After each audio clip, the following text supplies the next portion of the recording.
Hi everyone. If you enjoyed this video, please subscribe. If you haven't subscribed yet, I'd love to see you join me. And don't forget to like and let me know what you think in the comments. Camp is a style that prefers outrageous and exaggerated substance, a palate for bad taste. A camp is a temporary lodge typically dwelled in by travelers or adventurers. And camp is, well, the story you are about to read.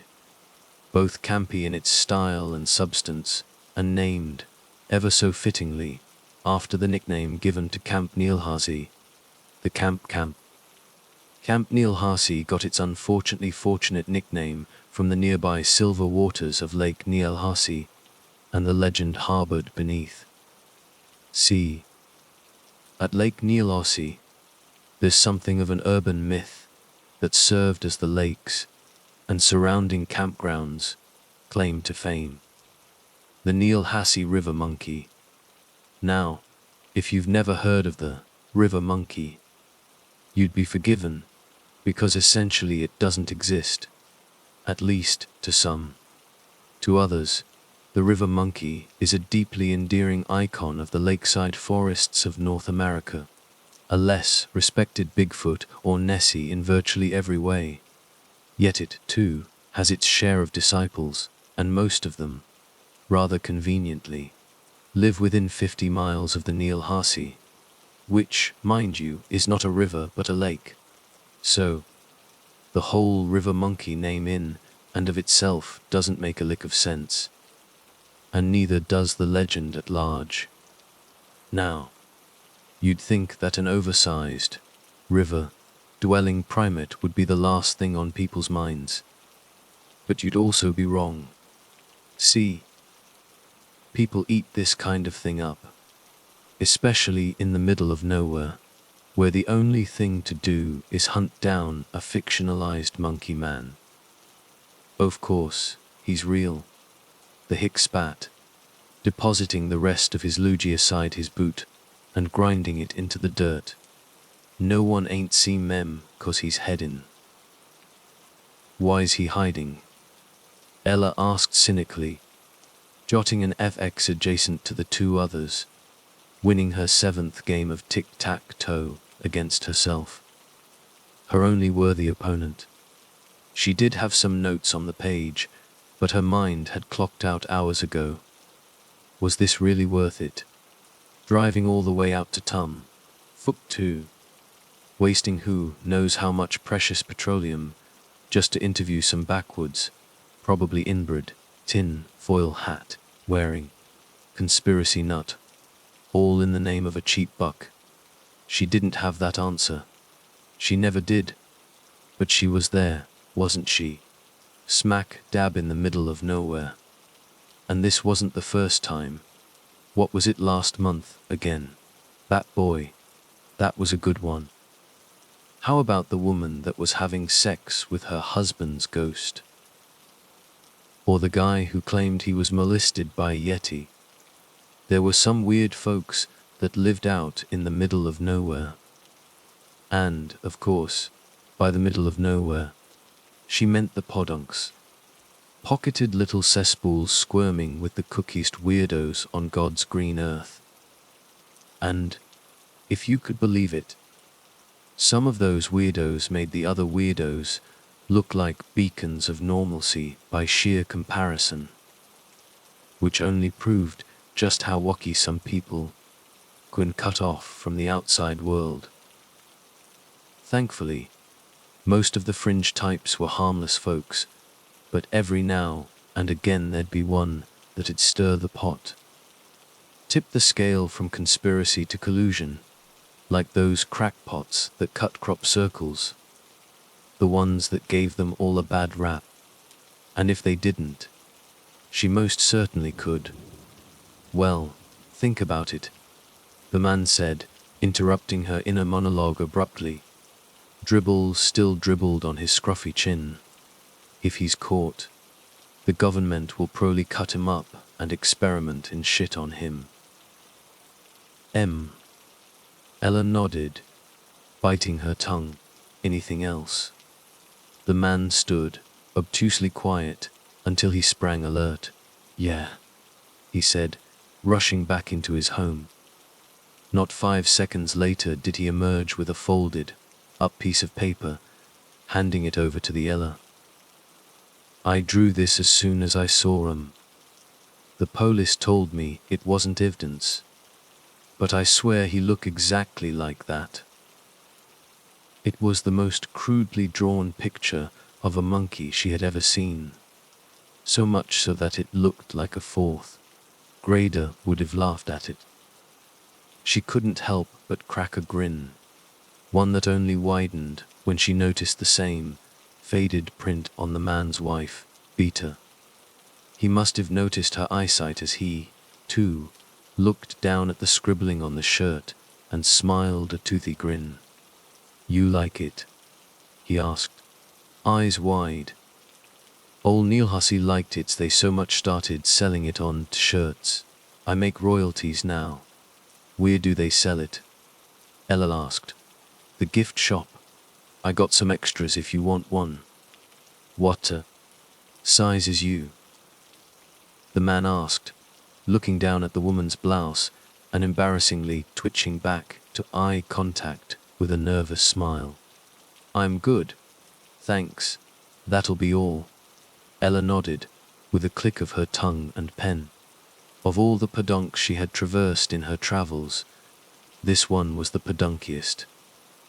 Ella and her brand new Lincoln Continental, now in need of a fresh wash, stuck out like a sore thumb amidst the vast array of dilapidated houses and shacks that aligned the dirt road leading to her undesirable destination, Camp Neil Hussey, which was a place that should have only been visited by middle schoolers with an undeveloped brain. Yet, the good old downtown tattletale insisted that Ella Lancaster drive her sweet ass 1,000 miles into the boonies to milk yet another tragedy. All in the name of exploitation. It was a young boy this time, 13-year-old Cody Hodgson. And unlike the guy that got fondled by the abominable snowman, this kid wasn't able to book an interview because he went missing. She could see the cover now. War o your kimchi be moku. Not the kind of thing the parents probably wanted to read, but according to the charts, 20 or so odd million subscribers did. The approaching fork in the road picked at the question feasting on her mind: continue on or go home. The fast lane back the way she came was right there, after all. But if she chose it, she could kiss that overdue promotion goodbye. But maybe she didn't want it. It was the sleaziest tabloid in town after all, not exactly a career she saw herself in. But it paid the bills. So, with an internal release, Ella let her foot off the brake and traveled onward. It was the dog days of summer for sure, but not even the dog dared to stick its snout into the sun. Instead, it merely licked itself under the shade of an overgrown oak, wrapped in the same metal chain that drooped from its neck. Not far away, beside an old school bus whose yellow had faded a sickly white, was a mailbox, perhaps fashioned in that same shade of oak, which looked as if it had been hit a dozen or so times by a stray pickup. And though it couldn't sing like a dog, the worn and rusted hinges on that box attested to the history and reputation of Camp Neil Hussey, which had seen its fair share of eviction slips over the years. Yet here it stood anyway.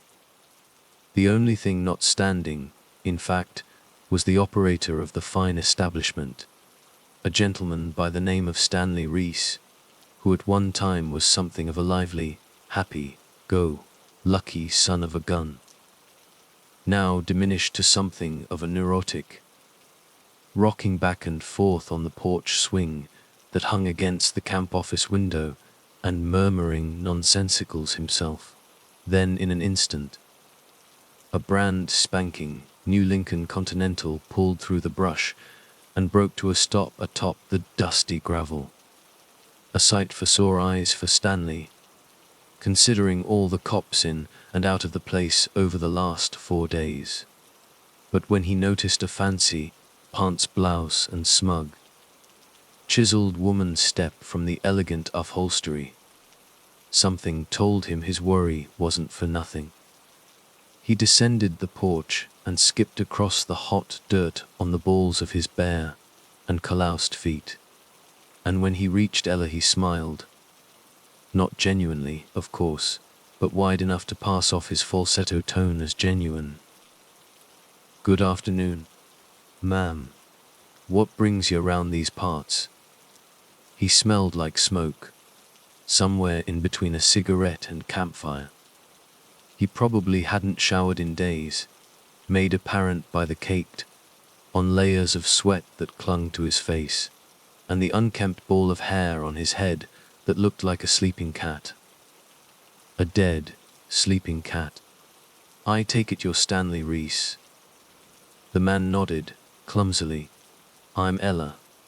I'm with the downtown Tattletale. I have some questions about Cody Hogson." The man ran his fingers through the dead cat on his head, sighing heavily. "Limb level with ya, ma'am," the man pleaded, that falsetto tone dropping like a bead of sweat, which, rest assured, were dropping too. "I can tell you all about the differences between a clove hitch and a half hitch. Hell, I can show you how to kayak, shoot an arrow, and start a bonfire before it be time to eat lunch. But listen, I dunno how to answer all these legal questions. Hell, I didn't even finish high school." Ella didn't bother with her notebook this time. She nodded out of what little genuine pity she had for the well-meaning man and rephrased her prompt. "All I want to know is what happened. From your point of view." "Well, I mean I didn't see much of anything. I was getting supper ready and some of the campers swarmed me, told me about Cody. Immediately, I thought the worst. Hell, I didn't know if the kid could swim. But the cops never found anybody in the lake. He's just gone." Ella nodded, biting her lip before asking, "What campers?" "Oh, friends of his, I take it. Dozen or so boys. They all felt terrible. See, they told me that they'd told Cody that if he went into the outhouse a spider would crawl up his butthole and lay eggs in his stomach. Kids, right? Anyways, the kid refused to even look at the damn latrine, so he decided to go popper, squat out in the woods. After about 45 minutes or so, when supper was almost ready, one of our counselors asked his cabin mates where Cody was, and they didn't know. Then they all came to me." Ella logged the story in the back of her mind, like chicken scratch on her soggy brain. She could tell that Stanley couldn't stand another question about the boy, so she opted to ask what was, in her eyes, a seemingly harmless one. "So, do you think it was the monkey?" As Stanley swallowed back any words he might have been rash to say. Clearly, he had something on his mind, but his shifty eyes suggested that he might have not been at liberty to say it. After 2 more glances, east and westward, confirming that no one else was around, he moved in closer on Ella, who could smell the sweat that had seeped under his pits. "That monkey," he said, "is the reason this camp is still standing. People love that shit. Oh, pardon my French. So much so that we got a damn gift shop about him. So real, not real doesn't matter to me. He sells. And I didn't even go to business school, Mom." So, you're saying it's a hoax?" "All I'm saying is that we're about to get a lot more business. River monkey for president. and I survived the river monkey, and all I got was Lucy. The TT shirt were just each shop, were just some of the designer gift shop. Not to mention the Hicks Eye witness drawing, available in 6 different colors. There were plushies, coffee mugs, and even a bobblehead pen of the thing. But what struck her as most intriguing was a wall of masks. Plastic pieces of garbage covered in fox hair that felt like peach fuzz glued to a to-go box. And aside from the fact that they were almost out of stock and selling for $25, she couldn't get over the fact that they might have been a clue in this whole thing. With her disposable, she snapped a shot. "I take it you won't be buying nothin'," a moist voice said. Ella turned sharply around with a gasp and noticed a young woman, no older than 23, standing behind the counter and chewing on a wad of gum. The pigtails from her hair bounced with every smack from her lips, and Ella wondered why she didn't notice her there before. But the real question was why she was there at all. "Sorry," Ella said with a relieving breath. "I didn't see you there.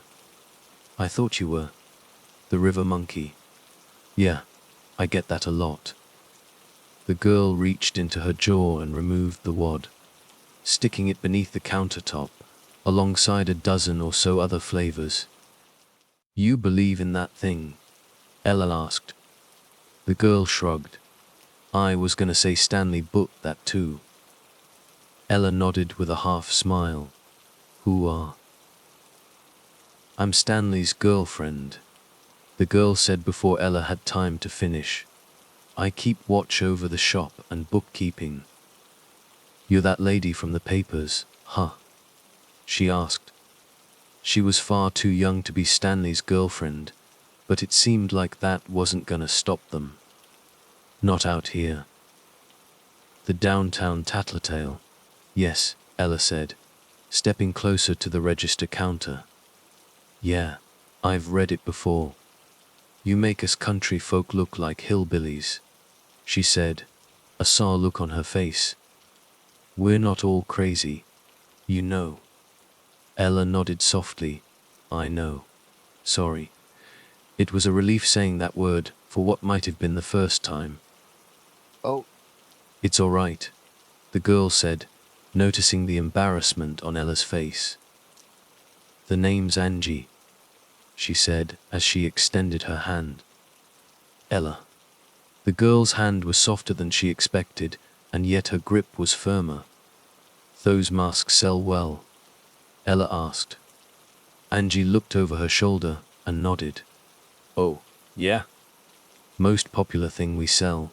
The campers like to scare each other, especially round the fire, telling ghost stories and whatnot, and then popping out in masks. It's pretty funny. I bet," Ella said with a smile. "Ever think their pranks got too far?" Angie shrugged. "I dunno," she said. "One time we had a kid fall into the river with his pants down. I guess his friends might've taken that one a little too far." Ella nodded in understanding, stepping even closer to the countertop. Another step, and she would have been touching it. "Reason I ask," she said. "His cause Stanley said this kid had bullies. Why think they'd ever do anything to hurt him?" Angie chewed on the question for a second, popping a quarter into the gumball machine on the counter and twisting. A bright red sphere, barely dropping into her hand before she jammed it into her mouth and crunched. The rack of masks stared back at her from across the wooden shack, and she put 2 and 2 together. "Are you saying they framed the river monkey?" Ella shrugged. "Are you?"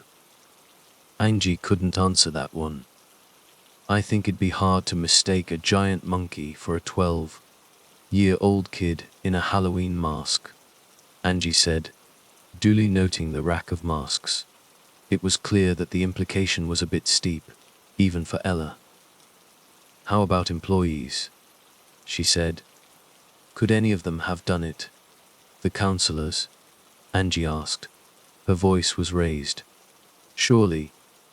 Any finger pointed at one of them was 4 pointed back at herself. Or was it 3? If you're asking if they'd kidnap a kid, you'd best talk to Stan. And not even he'd know, she said, a shot of hot air escaping her nostrils as she chortled. What? You think we run background checks out here? Ella knew they didn't. It could have been anyone. And anyone came in the form of a crudely torn piece of paper wedged, ever so conveniently, beneath the driver side windshield wiper of her Lincoln. She had just finished photographing the place as the sun began setting, and if she was going to reach the hotel before midnight, she needed to get going. The one-laned country road stretched on for miles, and it wasn't like she could take the freeway. Angie and Stanley bid her farewell with a parting gift, or perhaps just a bribe to keep her article positive. A t-shirt with a doodle that was all too familiar to her by this point. She smiled and thanked them and turned for the car. And that's when she saw it, the paper. It looked as if it had been ripped from a spiral notebook. The paper moist and grungy and smeared with a nearly illegible semblance of letters. Yet somehow, she could faintly read the words, IKO, followed by an address, a tip. It would have been foolish for any woman, especially one as young and ambitious as Ella, to drive out to some lonesome house in the middle of nowhere and in the middle of the night and waltz right through the front door. God knows what might have been waiting for her. But, then again, Ella was young, and she was ambitious. The drive was only about 5 miles or so, yet the curved and treacherous terrain made the spindling journey last about an hour. All the while, the moon's reflection off the Nilhasi acted as a sort of guide, the only beacon of light aside from her zig-zagging high beams, which weren't doing her much good anyway. She had almost struck 2 trees and killed a deer, so it was a relief when she caught the first glimpse of a house. The first one she had seen in what felt like miles.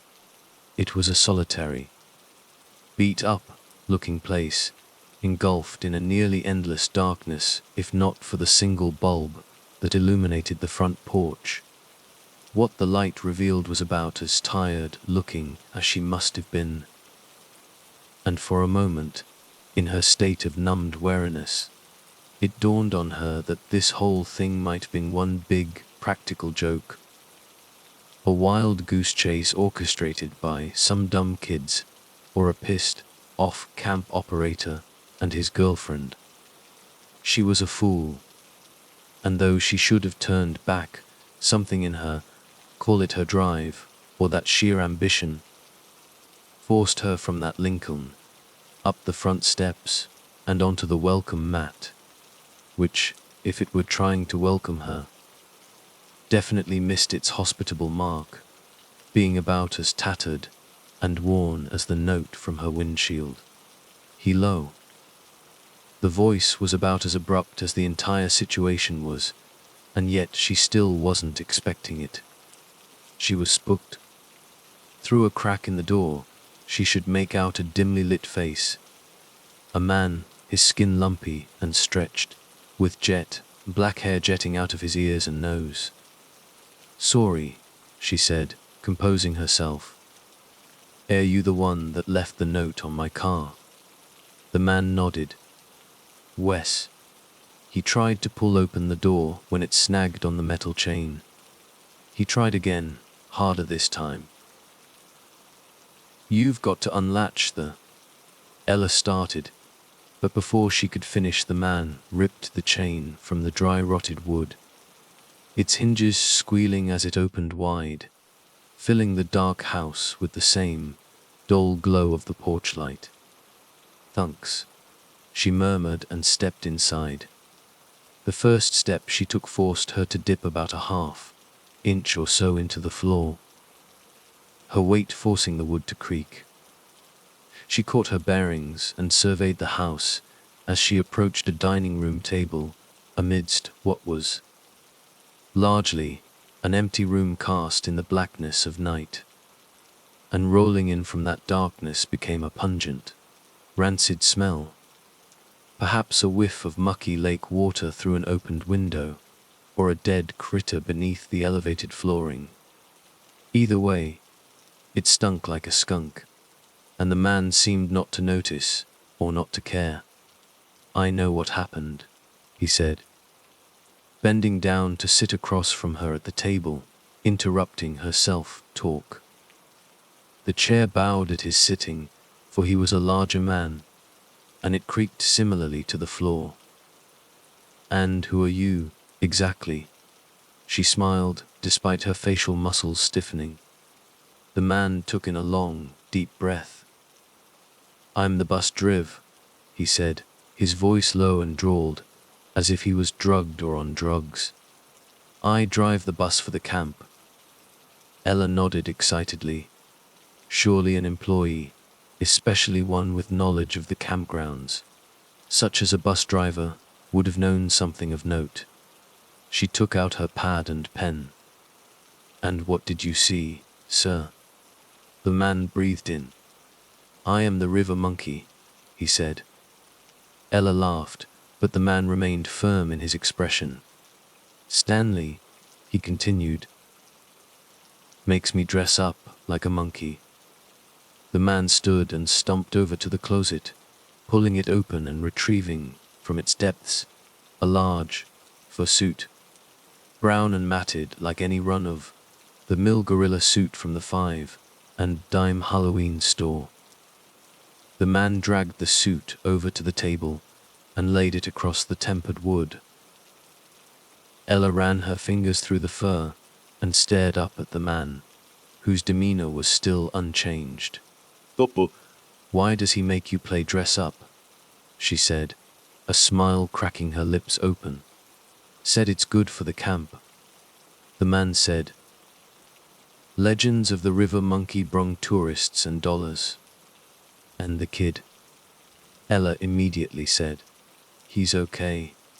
The man smiled elastically. "He's in on the joke." Ella blew out a confused sigh, rummaging her fingers through her long, silky hair as what was a built-up and somewhat nervous laugh belched out from within her. "So, it was a publicity stunt." She laughed, shaking her head. "I knew it. I damn well knew it. What about the papers? The news? All in on the joke," he said. "Brungs tourists and dollars." Ella slapped the table. A smile wider than her cheeks spread across her face. Of all the cookie stories she had heard over the years, over her many travels nationwide, this one was the cookiest. She pulled out her disposable camera and aimed it readily at the suit draped over the table's ledge. Before she pushed the little black button, she stopped herself and glanced up at the towering man. "You don't mind, do you?" "No," the man said, lifting a large hand. She snapped away. After she was finished snapping, she politely thanked the man and stood from her seat. This was going to make one hell of a story, and if she could manage an interview with Cody Hodgson, it might even make the front page of the next issue, she thought. "Thank you, Mr. Bob," the man said. "Bob, thank you." Ella turned to face the door when the long road ahead dawned on her. It'd be hours before she'd reach the hotel. "Might I use your bathroom?" she asked, turning back around to face him. Bob looked off into the shadowy darkness, assumedly toward the bathroom in question, and nodded his head slowly. "I'll only take a moment," she said before entering the darkness and finding her place. It was colder in this part of the house, and after her eyes adjusted, she could make out the frame of a door filled with the hue from a nearby window, overlooking Lake Nielhasi. It really was a beautiful sight, but her enjoyment was cut short by the returning stench that quickly filled the room, even stronger than it was before. She locked the bathroom door and, not unlike her, began to snoop diligently. And when she stuck her nose too close to the shower curtain, she backed away, knowing all too well that she had found the source of the smell.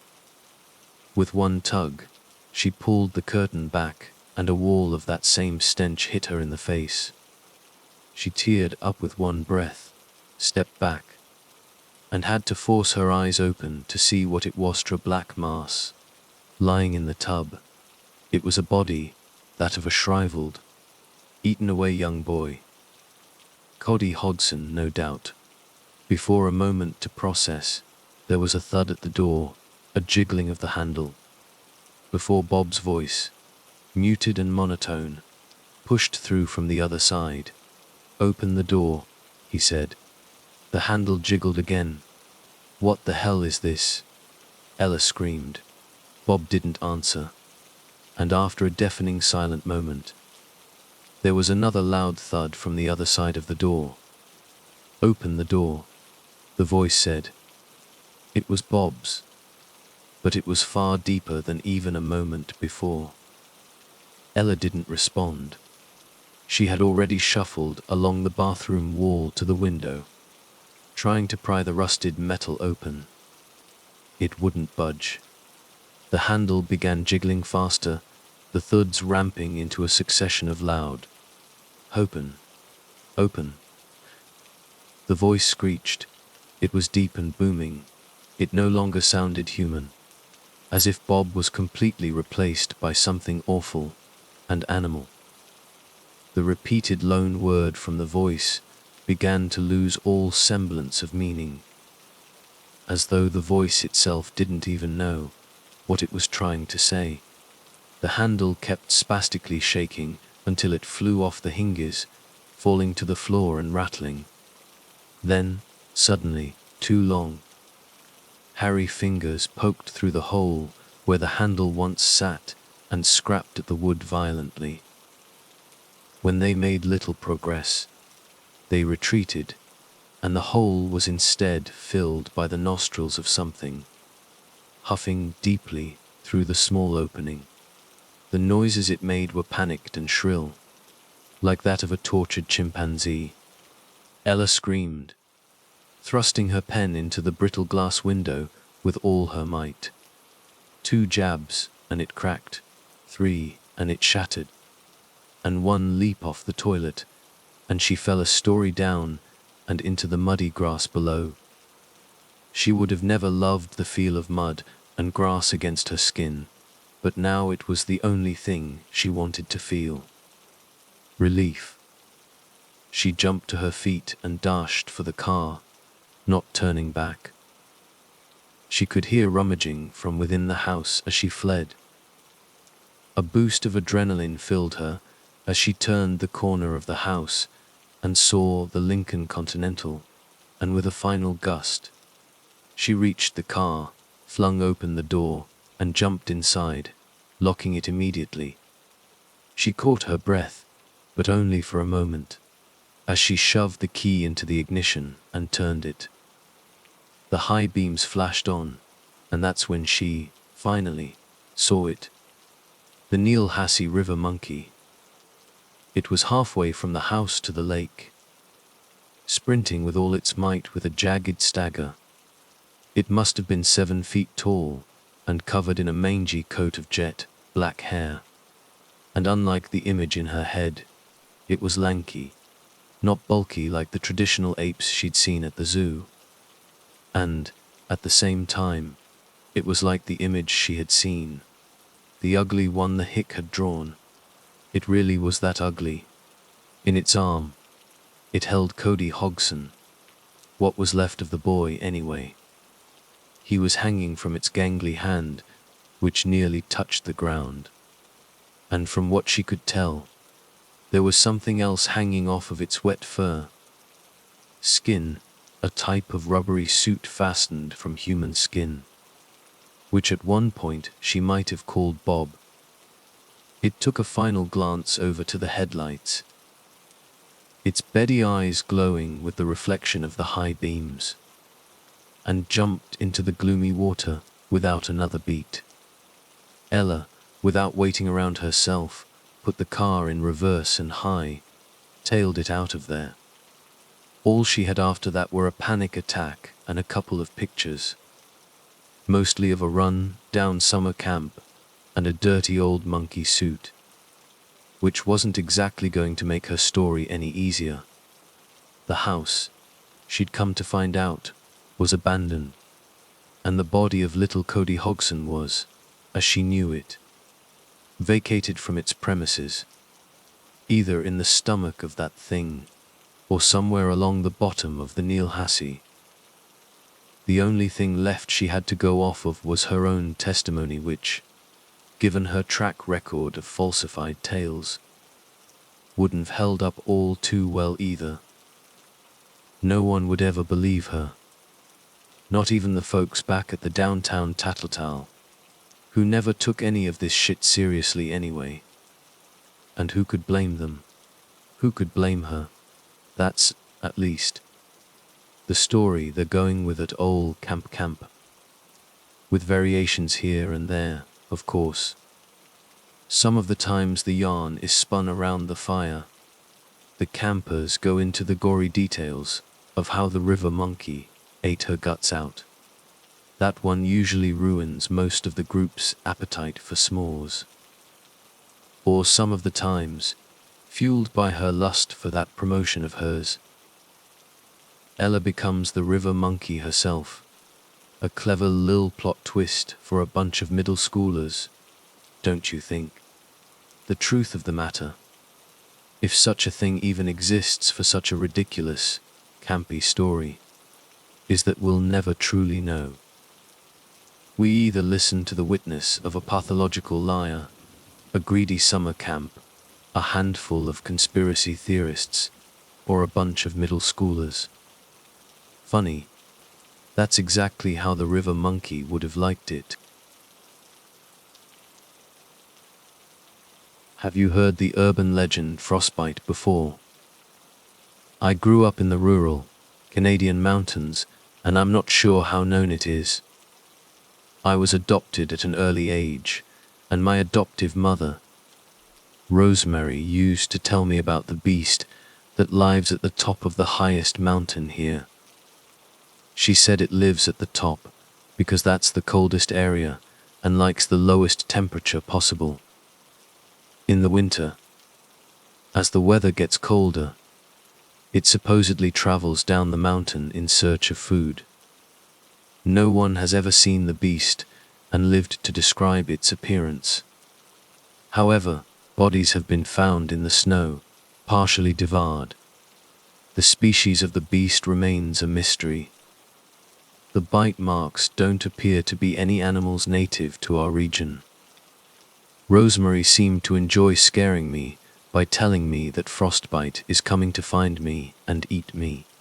The only way I ever made her smile was when I was terrified.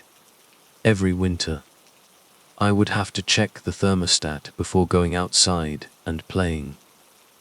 We lived at a ski lodge, and the only fun activity to do was going out, skiing by myself. There were no kids my own age living nearby.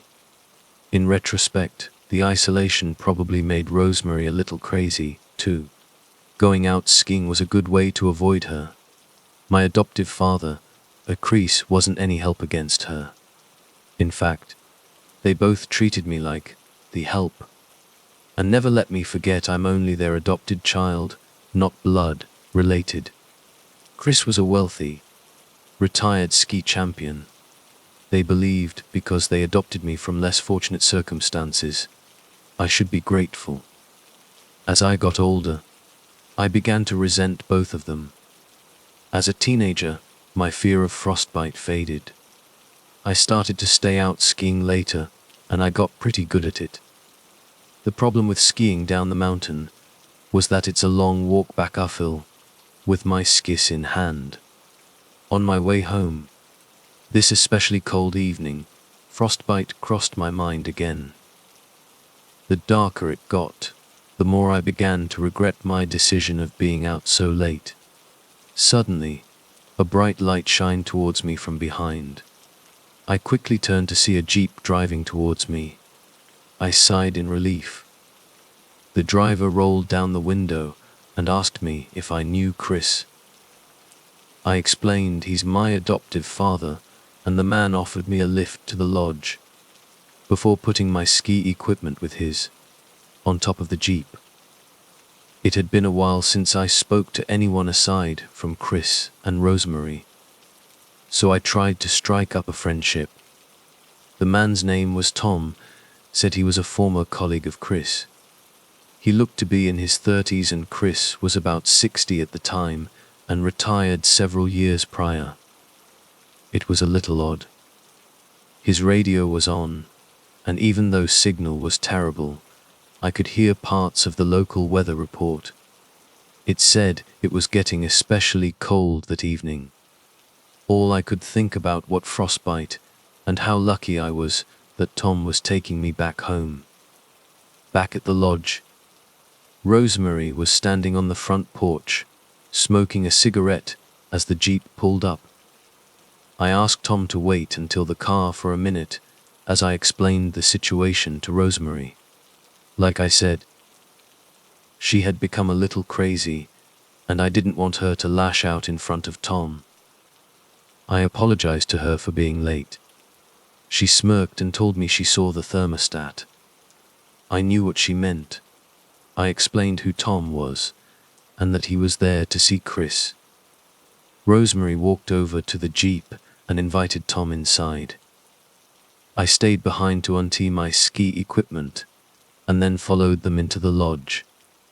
Chris was delighted to see Tom, and I overheard them reminiscing about ski races they had both competed in.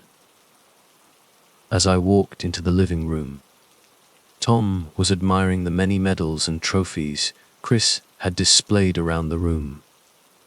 Chris told me to make them all drinks, which I did.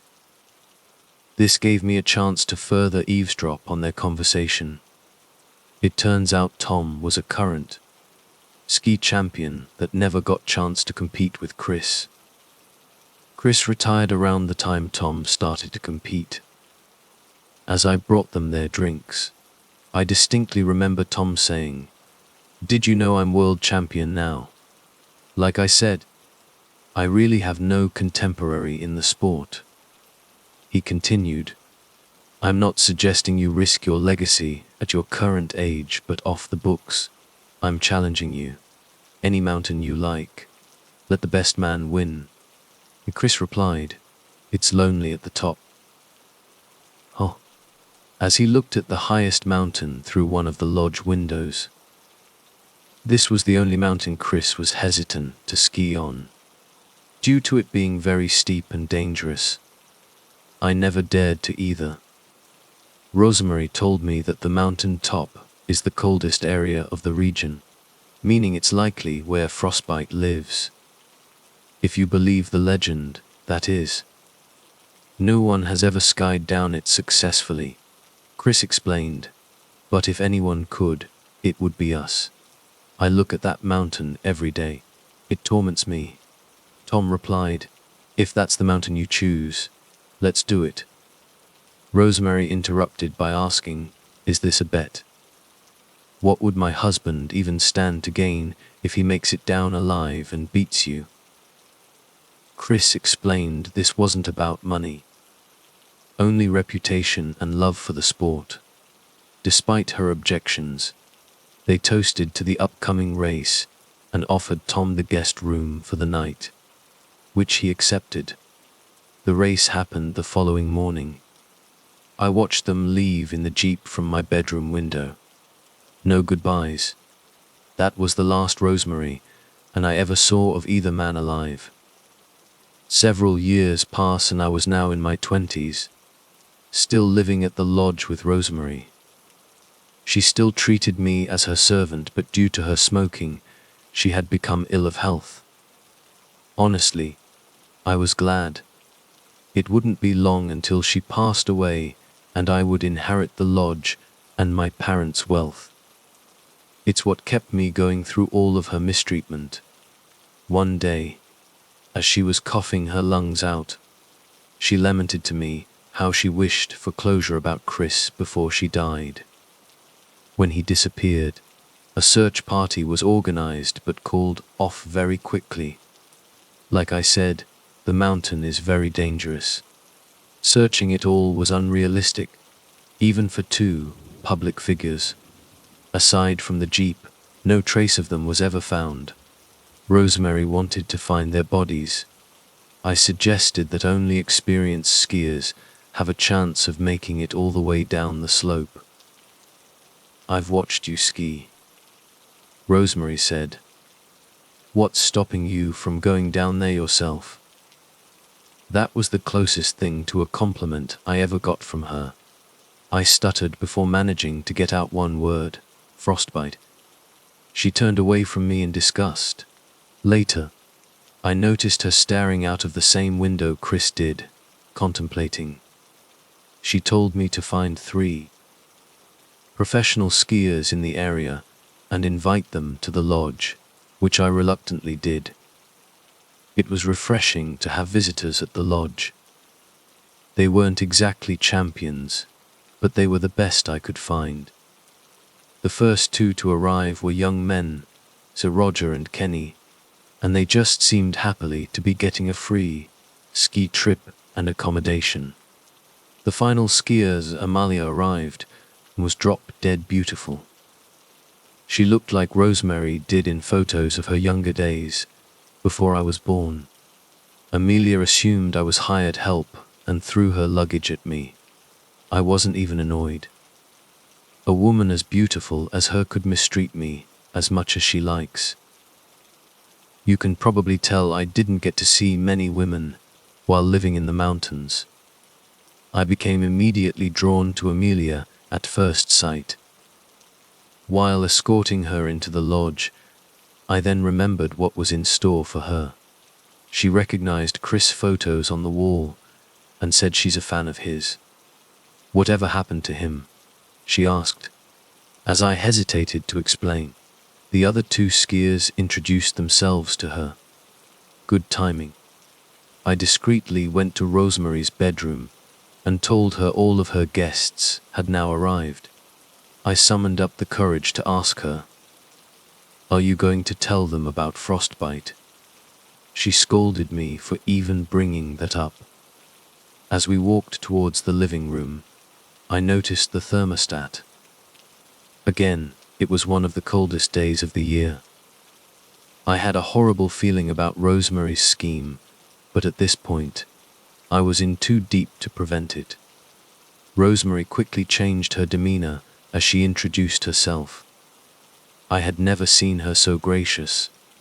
She explained that Chris was elderly and mentally unwell when he got lost on the mountain.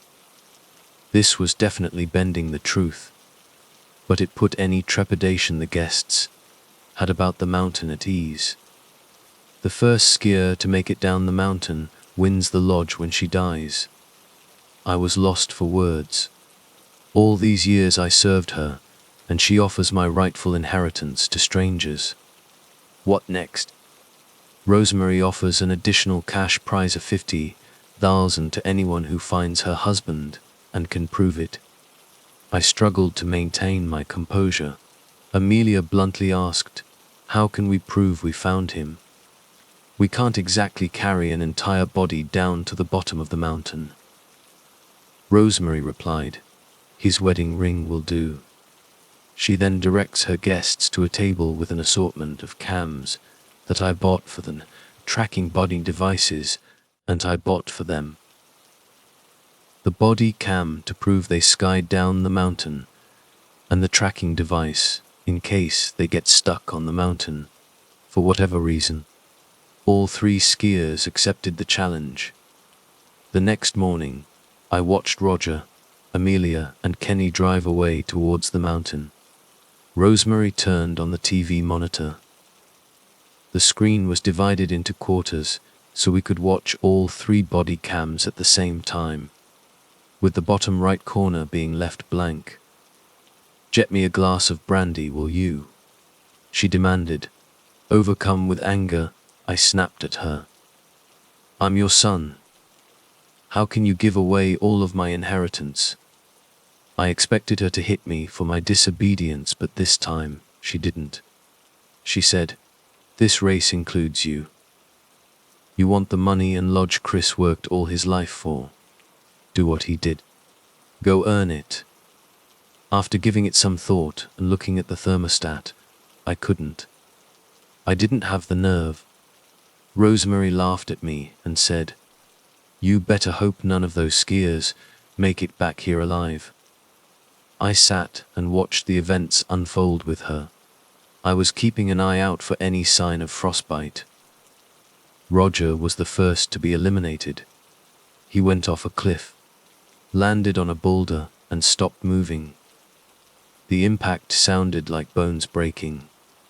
I wanted to call the police, but Rosemary wouldn't allow it. She seemed amused by the situation. Kenny was in the lead until he fell into a tree and stopped moving. Amelia was the most cautious, and we watched her look around for anywhere Chris could be. Distracted, she slipped and began rolling down the slope. I was horrified, not her. She was wailing in pain and had broken her skis. She dragged herself into a nearby cave. There she discovered the partial remains of a corpse. As Amelia got closer, Rosemary and I made out that it was Tom. His frozen face was intact but little else. Something had been eating him. "It's frostbite. Frostbite ate him," I exclaimed. Amelia realized this wasn't Chris and carried on through the cave.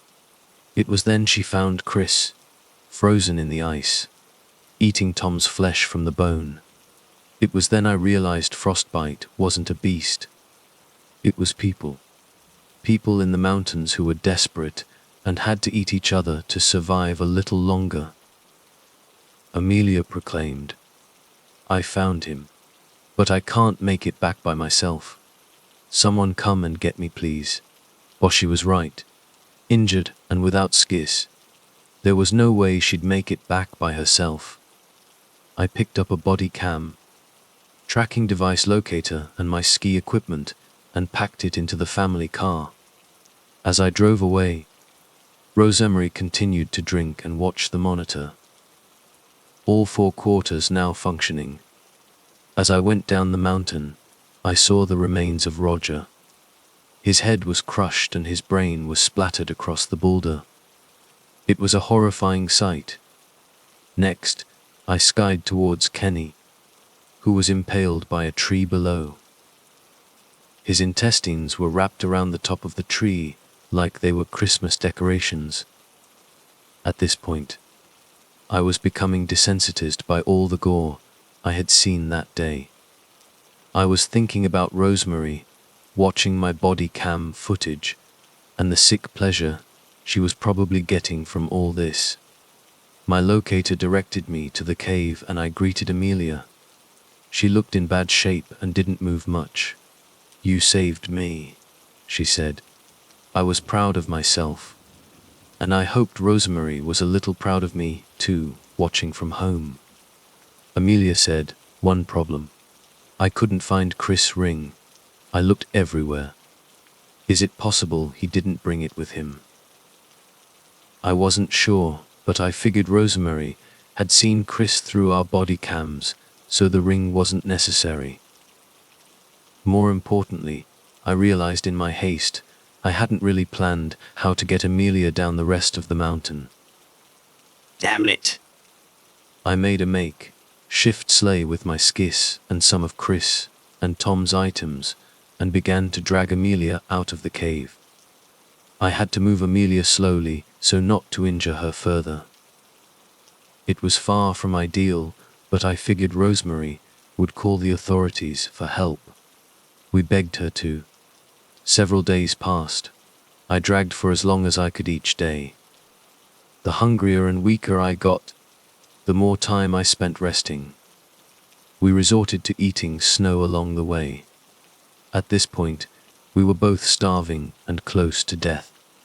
Amelia's face was now blue and zombie-like, and she said mine was, too. We were getting close to the bottom and had to keep going.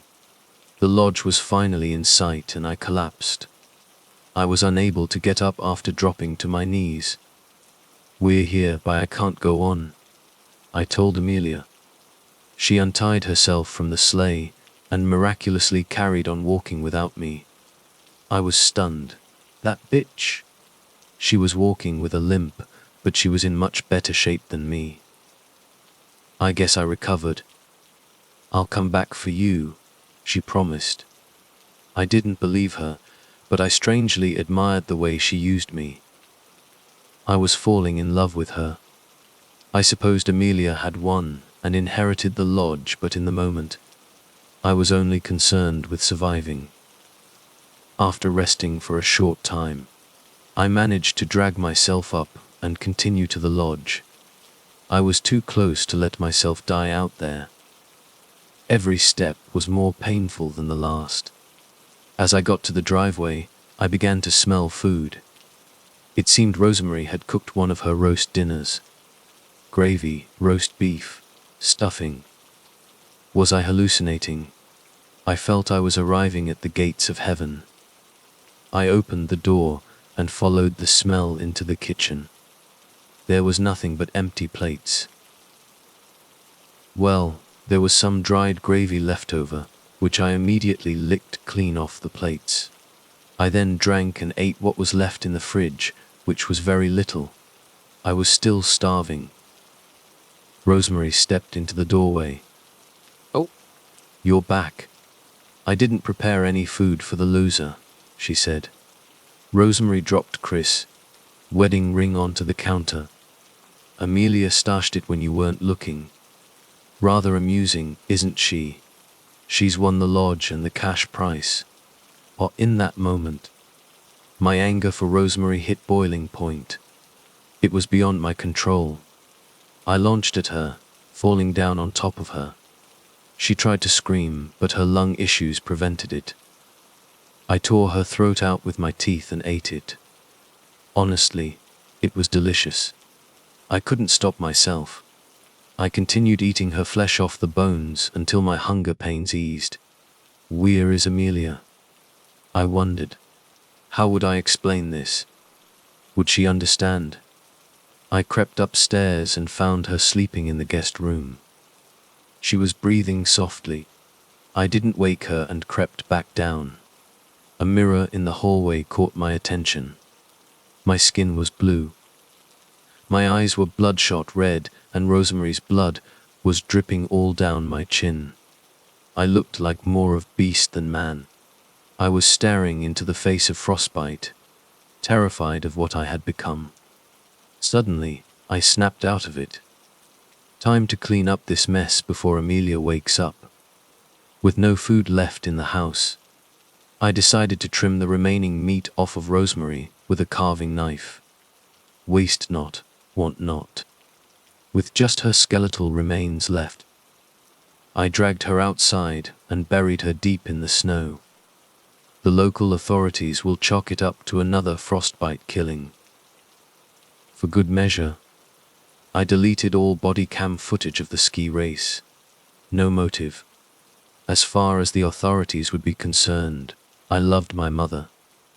She left and I haven't seen her since. These things happen. Finally, I mopped up the blood and cooked the rest of the meat myself. By that time, it was morning and good timing for breakfast. Amelia came downstairs as I was preparing the meat. She was surprised but relieved of my presence. "Sorry I left you. I told Rosemary you were out there."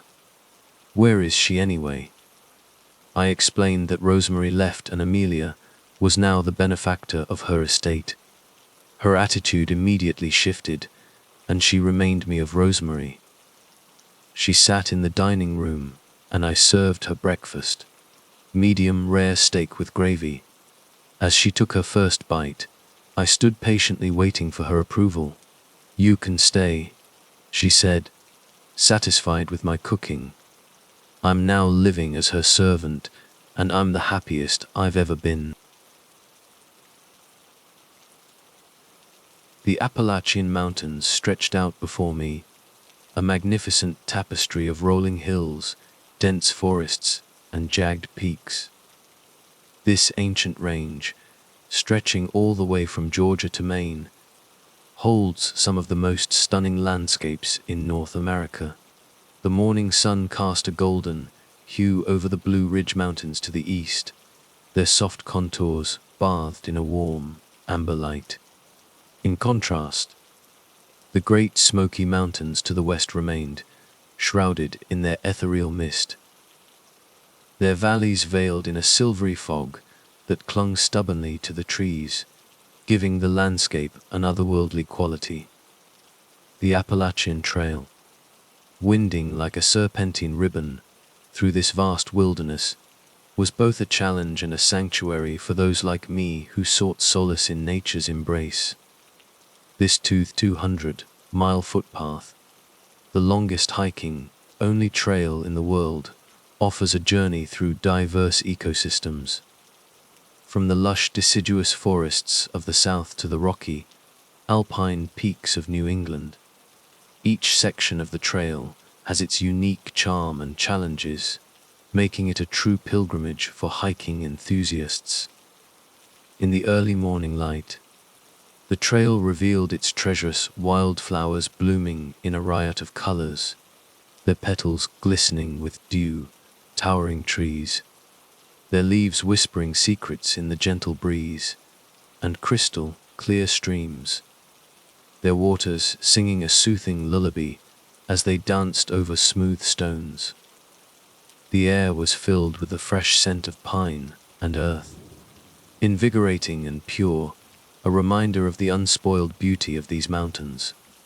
Along the way, the trail offered breathtaking vistas from countless overlooks and vantage points.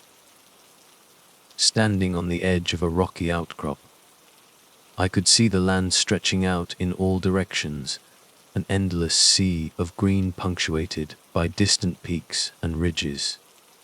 The sense of scale was humbling, each panoramic view a testimony to the grandeur of the natural world.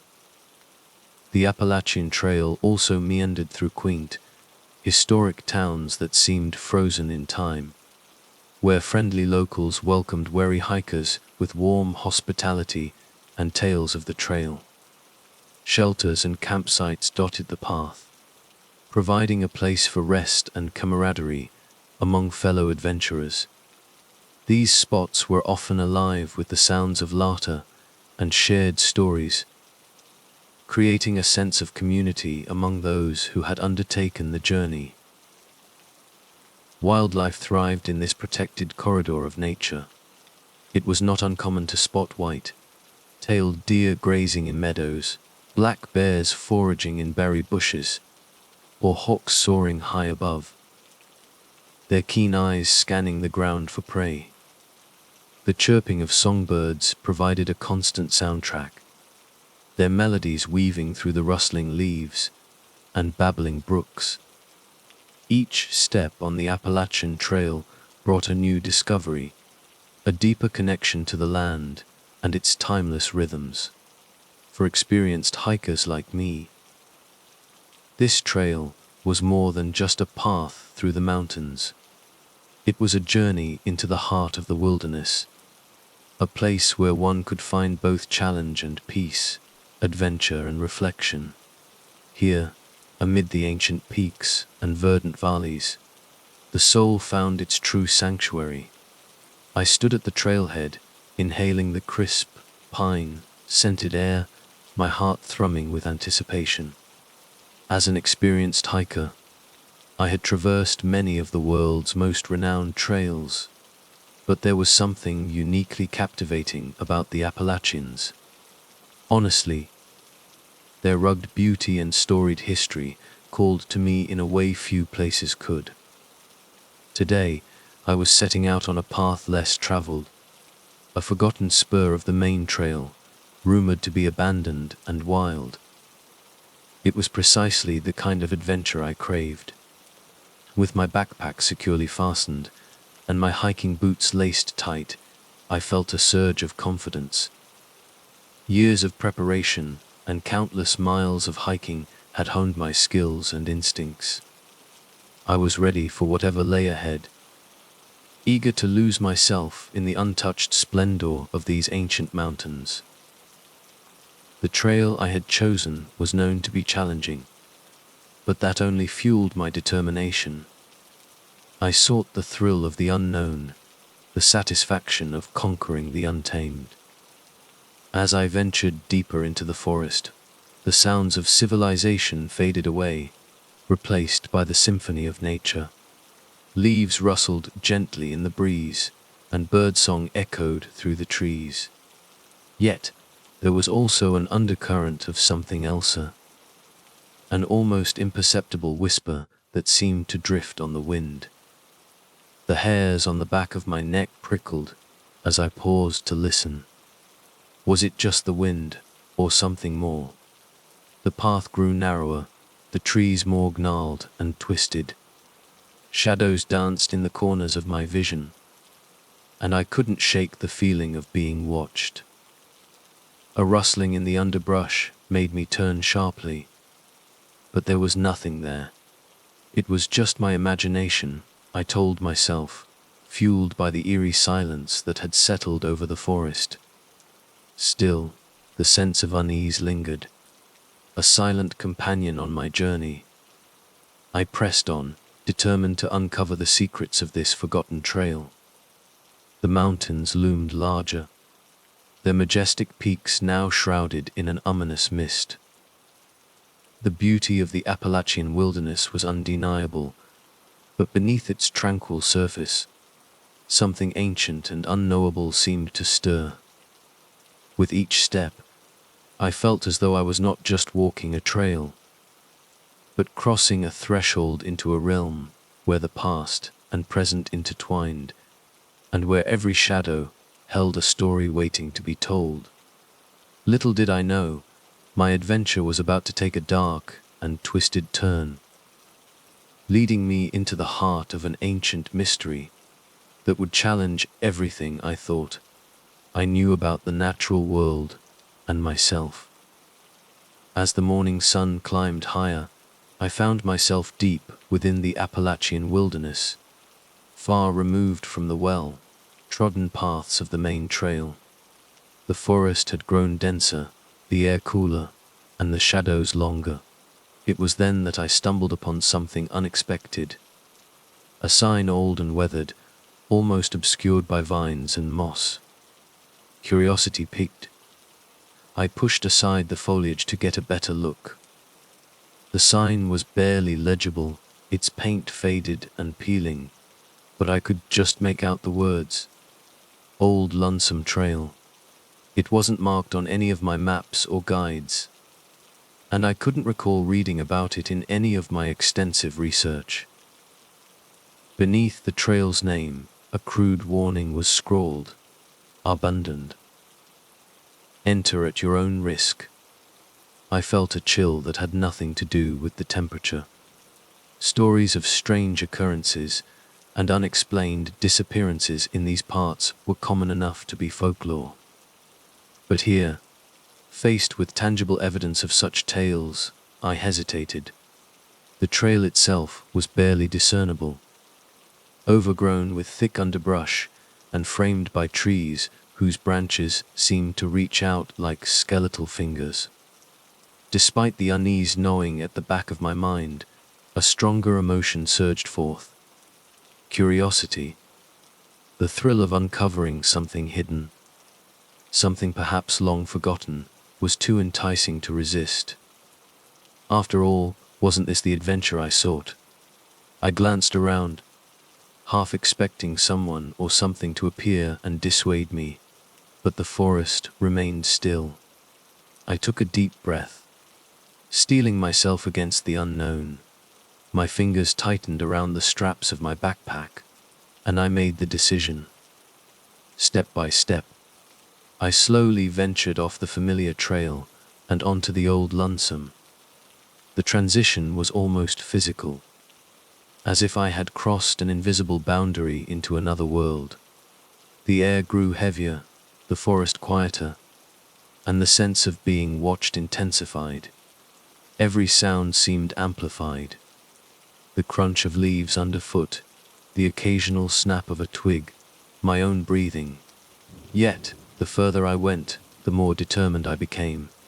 After all, this was why I hiked, to push boundaries, to explore the unexplored. The unease was just another obstacle to overcome, another challenge to face. With each step deeper into the forest, I told myself that the stories were just that. Stories. The rational part of my mind insisted there was nothing here but trees and wildlife. But as I walked, I couldn't shake the feeling that I was being drawn in, led by some unseen force toward whatever lay at the end of this forgotten path. And though my heart beat faster with every step, I pressed on, driven by the irresistible lure of the unknown. The further I ventured down the old lonesome trail, the more the landscape seemed to conspire against me. The path, barely visible at the outset, had all but vanished beneath a tangled carpet of roots and undergrowth. The towering trees, once majestic, now loomed menacingly overhead, their branches knitting together to form a near, impenetrable canopy that choked out the sunlight. The air grew thick and heavy, oppressive in its stillness. Each step felt more laborious, as if the forest itself sought to hinder my progress. As I trudged onward, I began to notice unsettling anomalies. Carved into the bark of the trees and etched onto rocks were strange symbols, runes that defied my attempts to decipher them. They were crude yet deliberate, their meanings lost to time. The presence of these markings felt malevolent, as if they were wards or warnings left by those who had come before me.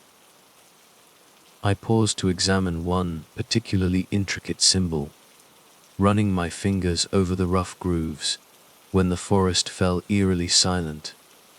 The absence of wildlife was profoundly disquieting. The chirping of birds, the rustle of small animals in the underbrush, gone. Instead, an unnatural hush enveloped the woods, broken only by the sound of my own breath and the pounding of my heart. I strained to hear something, anything, but the silence pressed in around me, thick and suffocating. Then, the whispers began. At first, they were faint, barely audible over the crunch of leaves beneath my boots. But gradually, they grew louder, more insistent. Disembodied voices carried on the wind, murmuring in an unintelligible language. I spun around, searching for the source, but saw nothing. Shadows flitted at the edge of my vision, quick and elusive. Every time I turned, they vanished, leaving only the whispering in their wake. The weather, too, seemed to conspire against me.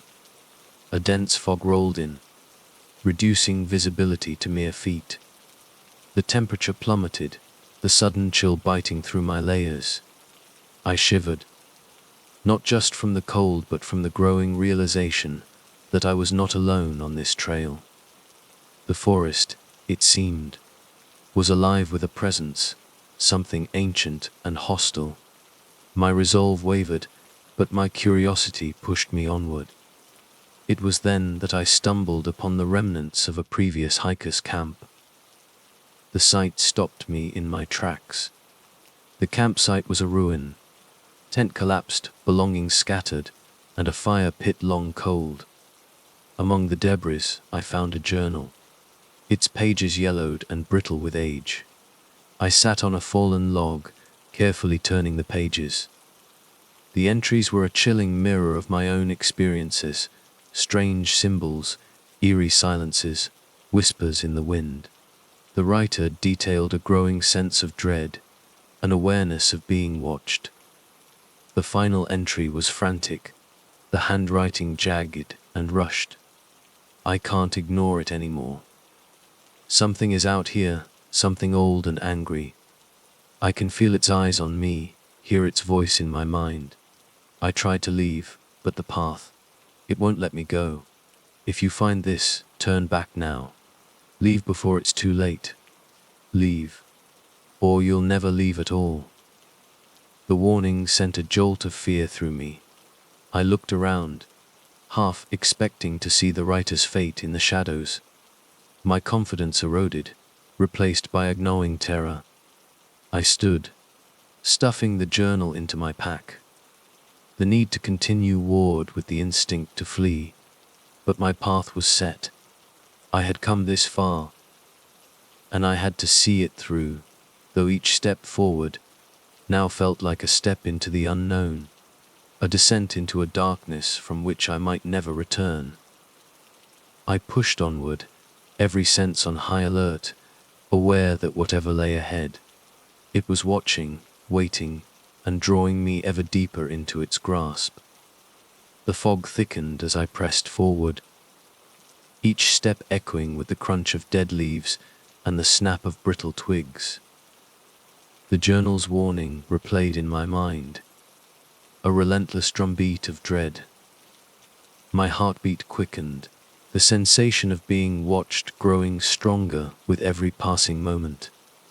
I could feel it, a malevolent presence, unseen but undeniably there, lurking just out of sight.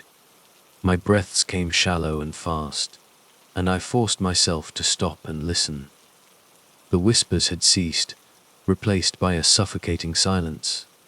But within that silence, there was something else, a feeling, almost a vibration, of something alive and ancient, watching my every move. My skin prickled with the awareness of it, and the forest, once a sanctuary, now felt like a prison. A sudden rustle behind me shattered the silence. I spun around, eyes wide, but saw only the mist, shrouded trees. The feeling of being hunted became overwhelming, an electric charge in the air that set my nerves on edge. Panic surged, an instinct took over. I had to get out. I had to leave this cursed trail and return to the safety of the main path. I turned back the way I had come, quickening my pace. But the forest seemed to conspire against me. The trail, which had been difficult to follow but still discernible, now seemed to shift and twist. Landmarks I had noted earlier, distinctive trees, a cluster of rocks, were nowhere to be seen. It was as if the forest itself was rearranging, closing in around me, trapping me in its tangled depths. Desperation clawed at my throat. I forced myself to focus, to remember the path I had taken. But every turn led to more confusion, the landscape an unrecognizable maze of shadows and fog.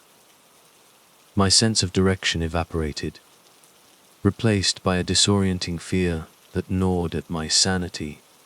I stumbled, my foot catching on an unseen root, and fell hard to the ground. Pain shot through my ankle, but I scrambled up, adrenaline numbing the worst of it.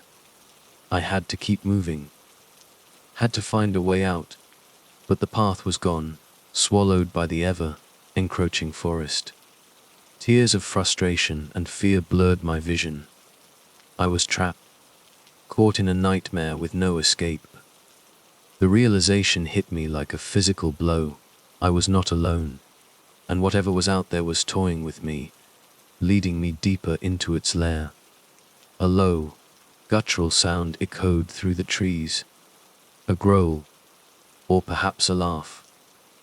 The malevolent presence was no longer content to lurk in the shadows.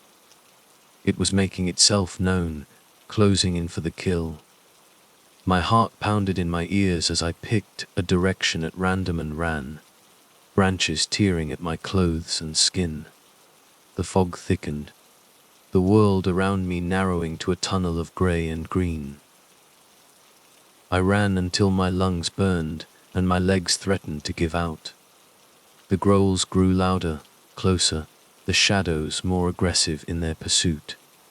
My thoughts became a frantic litany: escape, escape, escape. But no matter how fast or far I ran, the landscape remained alien and unyielding, an endless loop designed to ensnare and disorient. Finally, exhausted and terrified, I collapsed to my knees, gasping for breath. The forest loomed around me, silent and watchful. The realization settled over me like a shroud. I was trapped in the old lonesome trail, ensnared by whatever ancient evil dwelled here. There was no escape. The forest had claimed me as its own. And somewhere in the fog, just beyond my sight, the presence waited, patient and eternal, knowing I had nowhere left to run. Kneeling on the forest floor, I fought to catch my breath. The fog swirled around me, thick and suffocating, and the oppressive silence was shattered by the sound of a twig snapping nearby. I froze, my heart pounding in my chest, straining to see through the mist. The growl that followed was low and guttural, a sound that seemed to resonate with the very bones of the forest. Then, it emerged from the fog. The figure was both human and not. An apparition of twisted limbs and hollow eyes, its form shifting and flickering like a flame caught in the wind. It was as if the forest had manifested its anger and despair into a tangible, terrifying entity. The air around it crackled with malevolent energy, and its eyes, black as the void, locked onto mine with a predatory gleam. I scrambled to my feet, my mind screaming at me to run. The apparition lunged, and I bolted, my legs fueled by sheer terror. The forest became a blur as I crashed through the underbrush, the creature's growls and whispers close behind. Every muscle in my body burned, but I forced myself to keep going, driven by a primal instinct to survive. Branches clawed at my face and arms, the ground uneven and treacherous beneath my feet. I stumbled, nearly falling, but managed to keep my balance. The creature was relentless, its presence an unyielding shadow that seemed to close the distance with every step. My lungs screamed for air, and my mind raced for a plan, any plan, to escape this nightmare. Desperation sharpened my focus. My hand brushed against the hilt of my hunting knife, and I drew it, the cold metal a reassuring weight in my palm. Ahead, I spotted a fallen tree, its massive trunk creating a narrow passage. I dashed towards it, squeezing through the gap, just as the creature lunged, its clawed hand swiping mere inches from my back.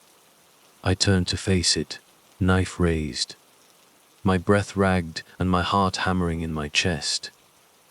The apparition halted, its form shifting and flickering, its hollow eyes burning with a dark intelligence. It hissed, a sound filled with ancient rage, and lunged again. I sidestepped, slashing with the knife.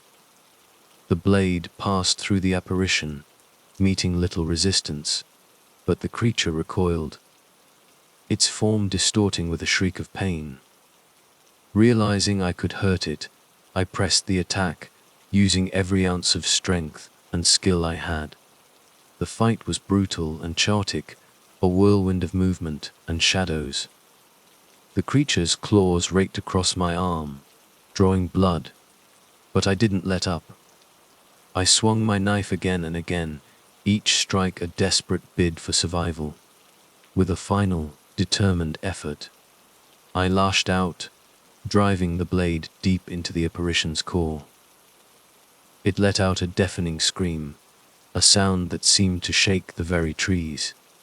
The creature convulsed, its form unraveling, the darkness dissipating like smoke in the wind. For a moment, the forest was plunged into an eerie silence, and then the apparition was gone, leaving nothing but the heavy, dense fog. I collapsed to the ground, every part of my body trembling with exhaustion and pain. Blood trickled from the gashes on my arm, and my breath came in ragged gasps. But I was alive. I had faced the malevolent force that haunted this trail and survived. The forest around me seemed to sigh, the tension easing as the presence lifted. The fog began to thin, the oppressive atmosphere gradually lifting.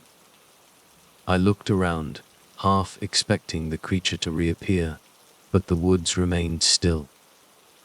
The old lonesome trail was silent once more, the malevolence that had lurked within it vanquished, at least for now. With great effort, I forced myself to stand, wincing at the pain in my arm. I had to keep moving, to find my way back to the main trail and out of this cursed forest. As I began to walk, the path seemed clearer, more defined, as if the forest itself was guiding me to safety. But I couldn't shake the feeling that I was being watched, that the ancient darkness of the Appalachian wilderness was still aware of me. The forest held many secrets, and while I had survived this encounter, I knew the malevolent force that dwelled here was far from gone. And so, with every step, I remained vigilant, knowing that in these ancient woods, the line between reality and nightmare was perilously thin. The fog continued to lift as I trudged forward, each step more confident than the last. The path, once treacherous and obscured, now seemed almost welcoming. The forest had ceased its hostile whispering, the shadows retreating as if conceding defeat. Still, my nerves were frayed, and I remained hyper, aware of my surroundings, half expecting another attack. Eventually, I spotted a structure through the thinning mist. An old, abandoned cabin, its wooden frame weathered and sagging. Relief washed over me. I approached cautiously, every sense on high alert, but the cabin seemed deserted, a relic of a bygone era, reclaimed by the forest. I pushed open the creaking door and stepped inside, the musty air heavy with the scent of decay and neglect. The cabin provided a semblance of safety, its solid walls a welcome barrier against the malevolent forest. I dropped my pack and set about tending to my wounds, using the first aid kit I always carried. The cuts on my arm throbbed, but I cleaned and bandaged them as best I could, the immediate threat at bay. With my physical wounds seen to, I allowed myself a moment to gather my thoughts. The fight had left me exhausted, but I couldn't afford to let my guard down completely. I scanned the cabin, taking in its details. Dust-covered furniture, a broken chair, remnants of a long cold hearth. And then, on a rickety table in the corner, I noticed something that made my heart skip a beat. Old photographs and diaries, half buried under a thick layer of dust. I approached the table, my curiosity piqued despite my exhaustion. The photographs were yellowed with age, depicting people who had once called this place home. There were images of hikers, much like myself, smiling and full of life, oblivious to the dark fate that awaited them. As I flipped through the photographs, a sense of foreboding grew. The faces seemed familiar, echoing the fear and desperation I had seen in the journal I had found earlier. I turned to the diaries, opening the first with trembling hands. The entries were similar to those in the journal I had found at the abandoned campsite, filled with accounts of strange symbols, eerie silences, and the feeling of being watched. The final entries were always frantic, the handwriting erratic, detailing encounters with the same malevolent force I had faced. One particular diary stood out, its leather cover worn but intact. The entries were detailed, written by someone who had clearly spent a long time in these woods. The writer spoke of a dark history tied to the land, a curse that had claimed countless lives over the centuries. They described the entity that haunted the forest, an ancient spirit born of pain and rage, bound to the land by blood and sorrow. The writer had sought to understand the curse, to break it, but their final entry was a grim acknowledgement of failure. The darkness here is beyond comprehension, an ancient malevolence that feeds on fear and despair. I have tried to leave, but the forest will not let me go. It twists and turns, trapping all who dare to venture too deep. To those who find this, know that the forest is alive with an ancient evil. It watches, it waits, and it will claim you if you are not careful. Leave while you can, or be prepared to face the darkness within. The revelation sent a chill down my spine. I was not the first to encounter this horror, and I might not be the last. The cabin, once a refuge, now felt like a tomb, the weight of its history pressing down on me. I knew I couldn't stay here. The forest might have relented for now, but the darkness was ever present, waiting for the right moment to strike again. I packed up the photographs and diaries, tucking them into my backpack. They were proof of what I had faced, evidence of the terror that lurked in these woods. With my wounds tended and my resolve steeled, I prepared to leave the cabin. I had survived the night, but I needed to find my way back to the main trail, to safety, and out of this accursed forest. As I stepped out of the cabin, the forest was eerily quiet, the fog now a distant memory. The path ahead was uncertain, but I moved forward with determination. I had faced the darkness and lived to tell the tale. Now, I had to ensure that I escaped its grasp for good. The first light of dawn filtered through the trees, casting long shadows across the forest floor. The darkness that had clung to the night seemed to lift, replaced by the soft glow of morning. I felt a surge of relief, believing I had survived the worst. The old cabin behind me was a witness to my ordeal, a temporary refuge from the nightmare I had endured. I adjusted my backpack, ensuring the photographs and diaries were securely stowed. They were my evidence, my proof of the malevolent force that haunted these woods. With a deep breath, I set out, determined to find my way back to the main trail and leave this cursed forest behind. The path seemed clearer in the morning light, less threatening. I moved with purpose, each step taking me further from the horrors of the night. The forest, now bathed in sunlight, appeared almost normal, the shadows that had once loomed ominously now receding into the background. Birds began to chirp, their songs a welcome contrast to the eerie silence of the night before.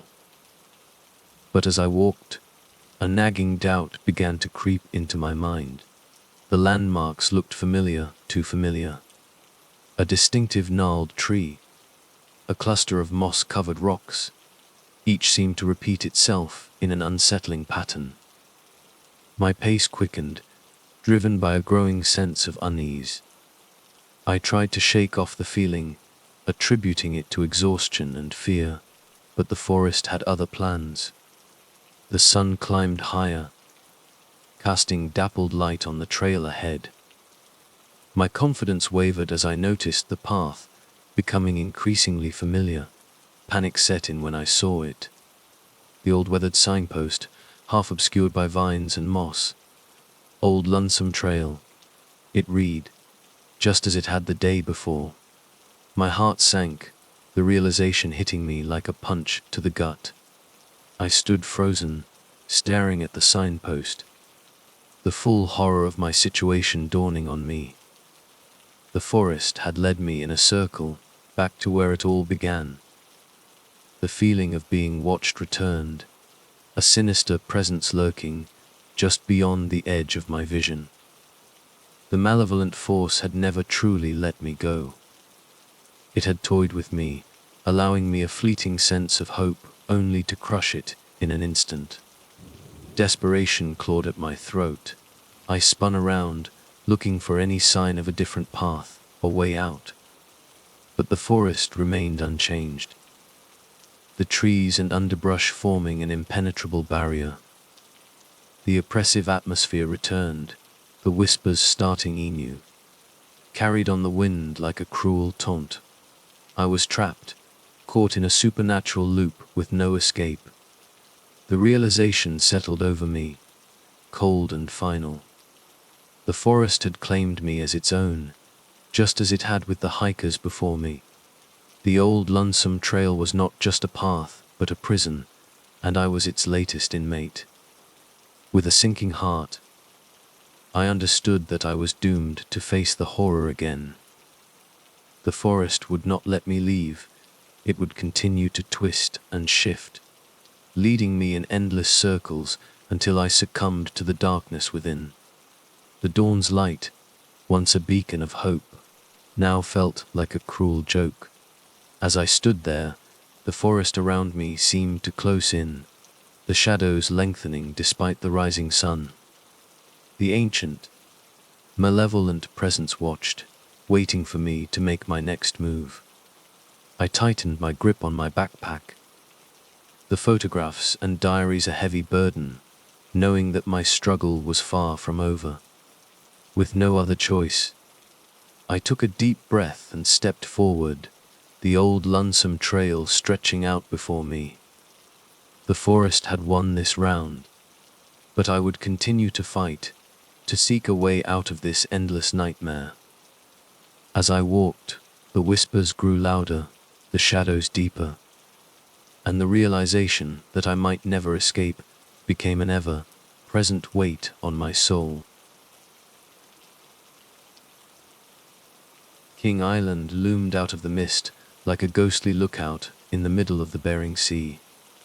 The island, barely a mile wide and a mile long, was a rugged outcrop of steep slopes and jagged cliffs. Perched precariously on these cliffs was a village of stilted huts, abandoned for over 50 years. The village, once home to the Isuluk, now stood as a skeletal remnant of a long-gone era, its structures creaking in the wind, and its pathways overgrown with a tangle of hardy vegetation. The complete isolation of King Island was precisely what had drawn Michael Pay, a seasoned urban explorer and popular YouTuber, to its shores. Michael had built a substantial following by documenting the forgotten corners of the world, places where history and decay intertwined to tell silent, haunting stories. King Island, with its unique history and haunting desolation, was a perfect addition to his channel. It was strictly against the rules, but he was determined to stay overnight, capturing footage that would mesmerize his audience and cement his reputation as a fearless explorer. As the daily tourist boat approached the island, Michael stood at the bow, his camera already recording the approach. The tourists around him chattered excitedly, their voices a stark contrast to the overwhelming silence of the island. The guide's voice echoed through a megaphone, recounting the history of the Isuluk and the village's abandonment. But Michael barely listened. He had done his research into this place, and his mind was already focused on the night ahead. The boat docked at the small, rickety pier, and the tourists disembarked, their cameras clicking as they took in the haunting scenery. Michael hung back though, his heart pounding with feelings of excitement and trepidation. He watched as the tourists were shepherded around by the guide, their visit limited to a relatively few safe spots. When the time came for the group to return to the boat, Michael discreetly slipped away, hiding behind one of the stilted huts until the sound of the boat's engine faded into the distance. Now, alone on King Island, Michael felt an uncomfortable chill, one that had nothing to do with the temperature. The island seemed to breathe around him, its silence suddenly profound and yet also suffocating. He glanced at his watch. It was just past noon. He had several hours of daylight left to explore and document the village before nightfall. Slinging his backpack over his shoulder, he set off up the steep slope, his camera capturing every creak of wood and rustle of wind-blown grass. For Michael, the true adventure had now begun, and yet he had no idea of the terror that awaited him in the darkness. As dusk settled over King Island, the final rays of sunlight painted the abandoned village in hues of deep orange and shadowy blue. Michael had spent the afternoon methodically exploring and recording the empty huts and narrow pathways. Now, with the boat back to the mainland long departed, he was truly alone. He chose a relatively intact hut perched on a steep slope for his base camp, its weathered wood and rusted nails offering a semblance of shelter against the encroaching night. He set up his gear meticulously, arranging his camera equipment to capture a 360-degree view of the hut's interior. As the darkness deepened, Michael turned on his flashlight, its beam cutting through the thickening gloom. He spoke into his camera, narrating his thoughts and observations about the ghostly silence and the desolate beauty of the place. His voice sounded unnaturally loud against the backdrop of the island's quiet. With the camera running, Michael ventured outside to continue his exploration under the cover of night. The village felt different in the dark, more sinister, as if the shadows themselves were alive. As he walked, he noticed the wind had picked up, creating an eerie symphony as it whistled through the stilts and cracked wooden beams. Then came the first noise, a faint, rhythmic tapping, like the sound of footsteps on the wooden planks. Michael froze, his flashlight beam darting toward the source of the noise. He saw nothing but the empty village, the wind-swept paths, and the ghostly silhouettes of the huts. He shook his head, convincing himself it was just the wind playing tricks on his mind. Continuing his exploration, Michael reached a clearing that overlooked the sea. The moon hung low and heavy, casting a silver glow over the water. He paused to capture the scene, marveling at the haunting beauty of the island at night. When he heard it again, this time louder and closer, it was unmistakably the sound of footsteps, slow and deliberate. Michael swung around, his flashlight flickering as if the batteries were dying. The beam fell on a shadowy figure standing at the edge of the clearing, just beyond the reach of the light. His heart pounded as he squinted, trying to make out the features of the figure.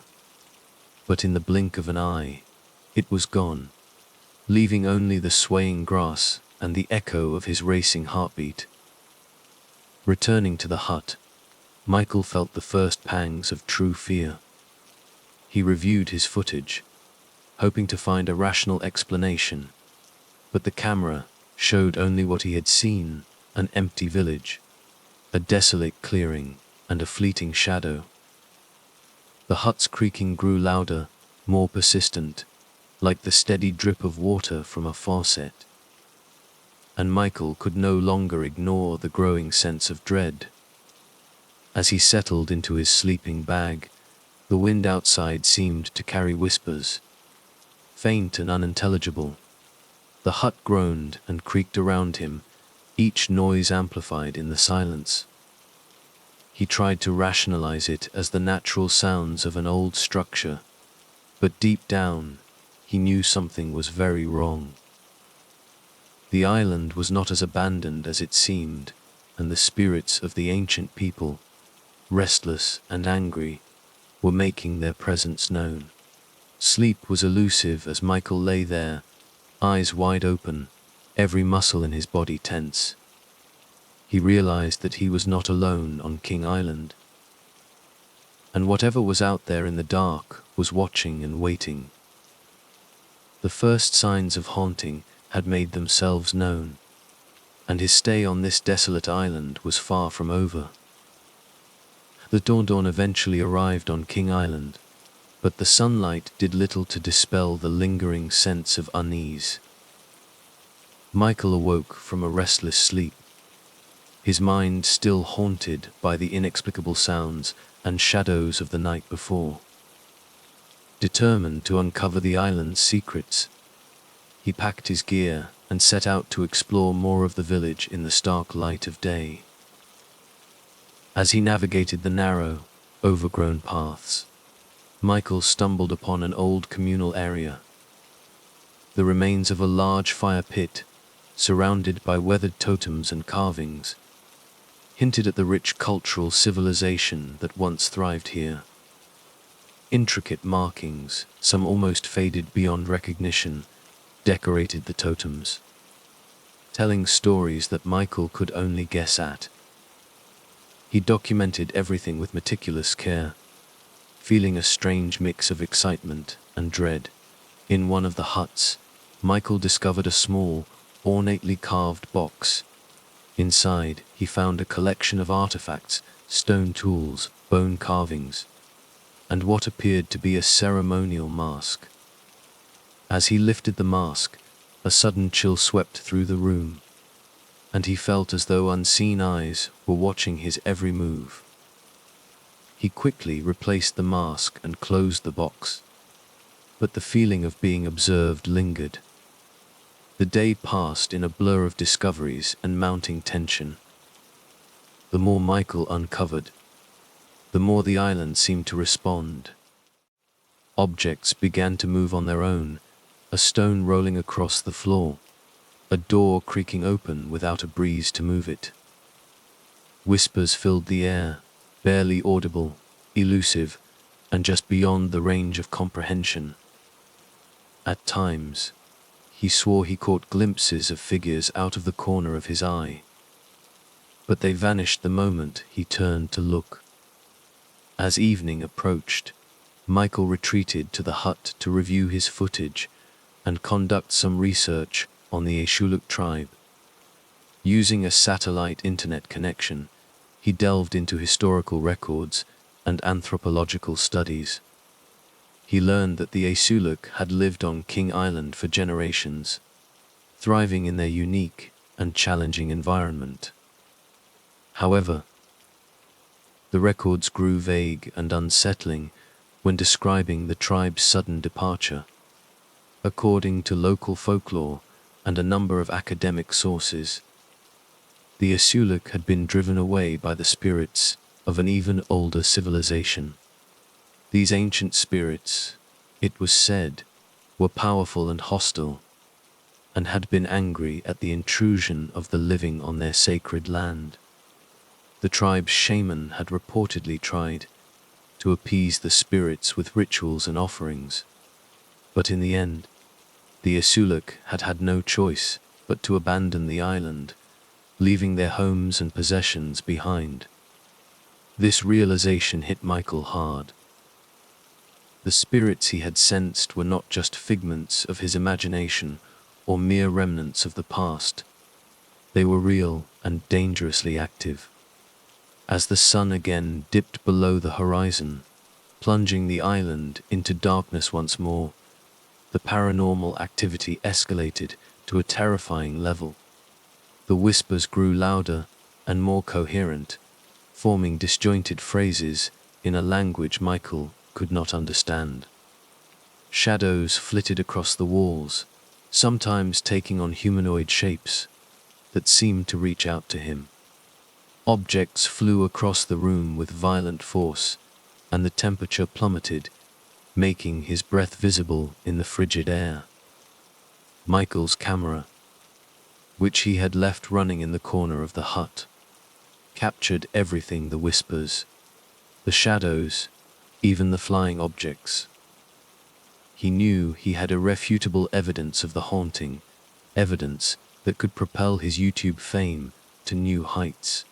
But the triumph of that realization was overshadowed by sheer terror. He was no longer just an observer, now he was a target. Frantically, Michael searched through his notes and footage, hoping to find some clue that might help him survive the night.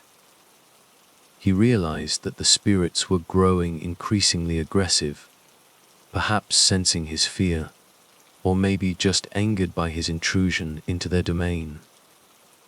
The tales of the Asulux shaman came back to him, and he wondered if there was any way to replicate their rituals, to somehow appease the spirits long enough for him to escape.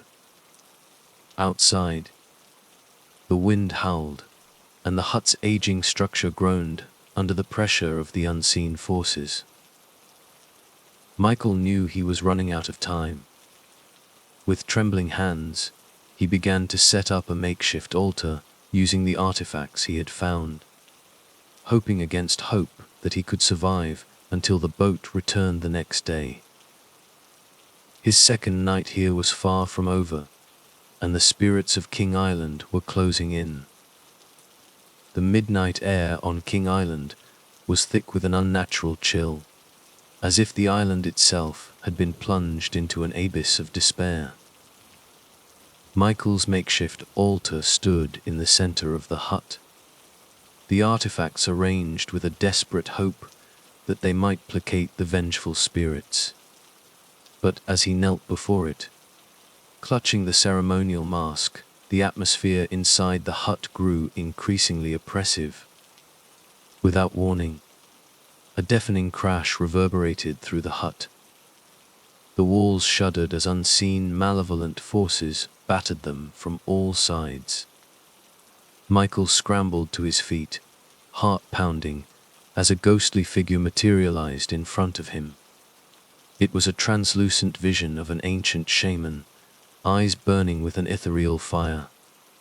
The spirit's mouth moved, emitting a guttural chant that resonated deep within Michael's bones. Before he could react, the shaman raised a spectral hand, and Michael was thrown backward by an invisible force. He crashed into the far wall, pain radiating throughout his body. The mask slipped from his grasp, skidding across the floor.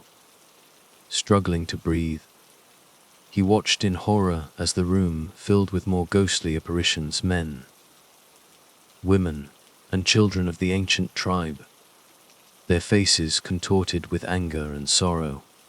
The spirits moved with purpose, their collective rage directed at Michael. Objects in the hut levitated and hurtled towards him, barely missing their mark. He ducked and dodged, each near miss intensifying his fear. His initial curiosity about the haunting had morphed into sheer terror. The realization that he was no longer an observer, but a target, fully sank in. Desperation clawed at his mind as he tried to formulate an escape plan. He grabbed his flashlight and darted out of the hut, the beams of light flickering erratically. The village outside was a maze of shifting shadows and supernatural, glowing figures. Every direction seemed fraught with danger, but he knew he couldn't possibly stay in the hut. His thoughts raced as he considered his options. The boat would return at dawn, but that was hours away. He was trapped on the island with no immediate means of escape. The only chance he had was to survive until daylight. He remembered the old fire pit and the communal area he'd found earlier. Perhaps he could use the open space to his advantage, keeping the spirits at bay long enough to endure the night. As he ran through the village, the spirits pursued him relentlessly. Their whispers grew into a cacophony of wails and chants, their forms flickering in and out of existence. One spirit, more corporeal than the others, reached out and clawed at his arm. Pain shot through him as if he had been burned. He stumbled but forced himself to keep moving, adrenaline surging through his veins. Finally, he reached the clearing with the fire pit. He dropped to his knees and hastily gathered kindling and wood, praying that a fire might provide some kind of protection. His hands trembled as he struck a match, the tiny flame offering a glimmer of hope. After a short while he managed to get a small fire going, the flickering flames casting long shadows around the clearing. For a moment, the spirits seemed to hesitate, their forms wavering at the edge of the firelight. Michael took the opportunity to catch his breath, taking stock of the reality of his situation. He was alone, outmatched, and surrounded by hostile forces he barely understood. The curiosity that had driven him to explore King Island now felt like a cruel joke, replaced by a primal fear for his life. The spirits quickly regrouped, their resolve unbroken. They began to circle the fire, their chants growing louder, more insistent. Michael knew the fire wouldn't hold them off forever. As he stared into the flames, he recalled the rituals and offerings mentioned in his research. He needed to perform some form of appeasement, but he had no idea how or if it would even work. With no other options, he grabbed the ceremonial mask from his backpack and placed it on his face, hoping it would grant him some connection to the spirits. He mimicked the shaman's chants he had heard earlier, his voice trembling. The spirits paused, their eyes fixed on him with a mix of curiosity and suspicion. For a brief, hopeful moment, the island seemed to hold its breath. But then the shaman's spirit stepped forward, raising its hand once more. The fire blazed higher, and the ground beneath Michael's feet began to shake. He realized with dawning horror that his attempt at appeasement had only enraged them further. As the spirits closed in, Michael's fear reached its peak. He was out of time and options, facing the full wrath of the island's ancient inhabitants. His only hope now was to somehow endure the night and pray for dawn's arrival, when the boat would return and offer a chance at escape. The second night on King Island had turned into an unrelenting nightmare. Michael clung to the hope that he could survive until dawn, but the spirits showed no signs of abating. As he huddled by the fire, the shaman's spirit slowly advanced, its spectral form pulsing with a malevolent energy. The other spirits closed in as well, their chants reaching a fever pitch. Michael's mind raced as he tried to think of a strategy. His urban exploration skills had taught him to navigate any number of dangerous, unstable environments, and he knew he had to use those skills now. He took a deep breath, steeling himself for the fight of his life. Grabbing his flashlight and camera, he made a sudden dash away from the fire, heading towards the cliffs on the far side of the village. The spirits followed, their wrath tangible in the air. The ground beneath Michael's feet seemed to tremble with each step, and the whispers and wails of the spirits filled his ears, almost drowning out his own thoughts. He navigated the narrow paths and unstable ground with precision, avoiding pitfalls and crumbling structures.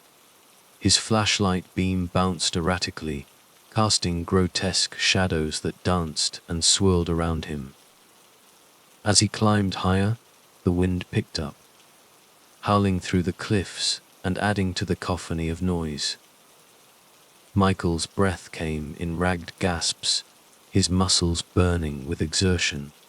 He knew he couldn't keep this pace up for long, but stopping was not an option. He glanced at his watch. Dawn was still hours away, and he needed to buy himself more time.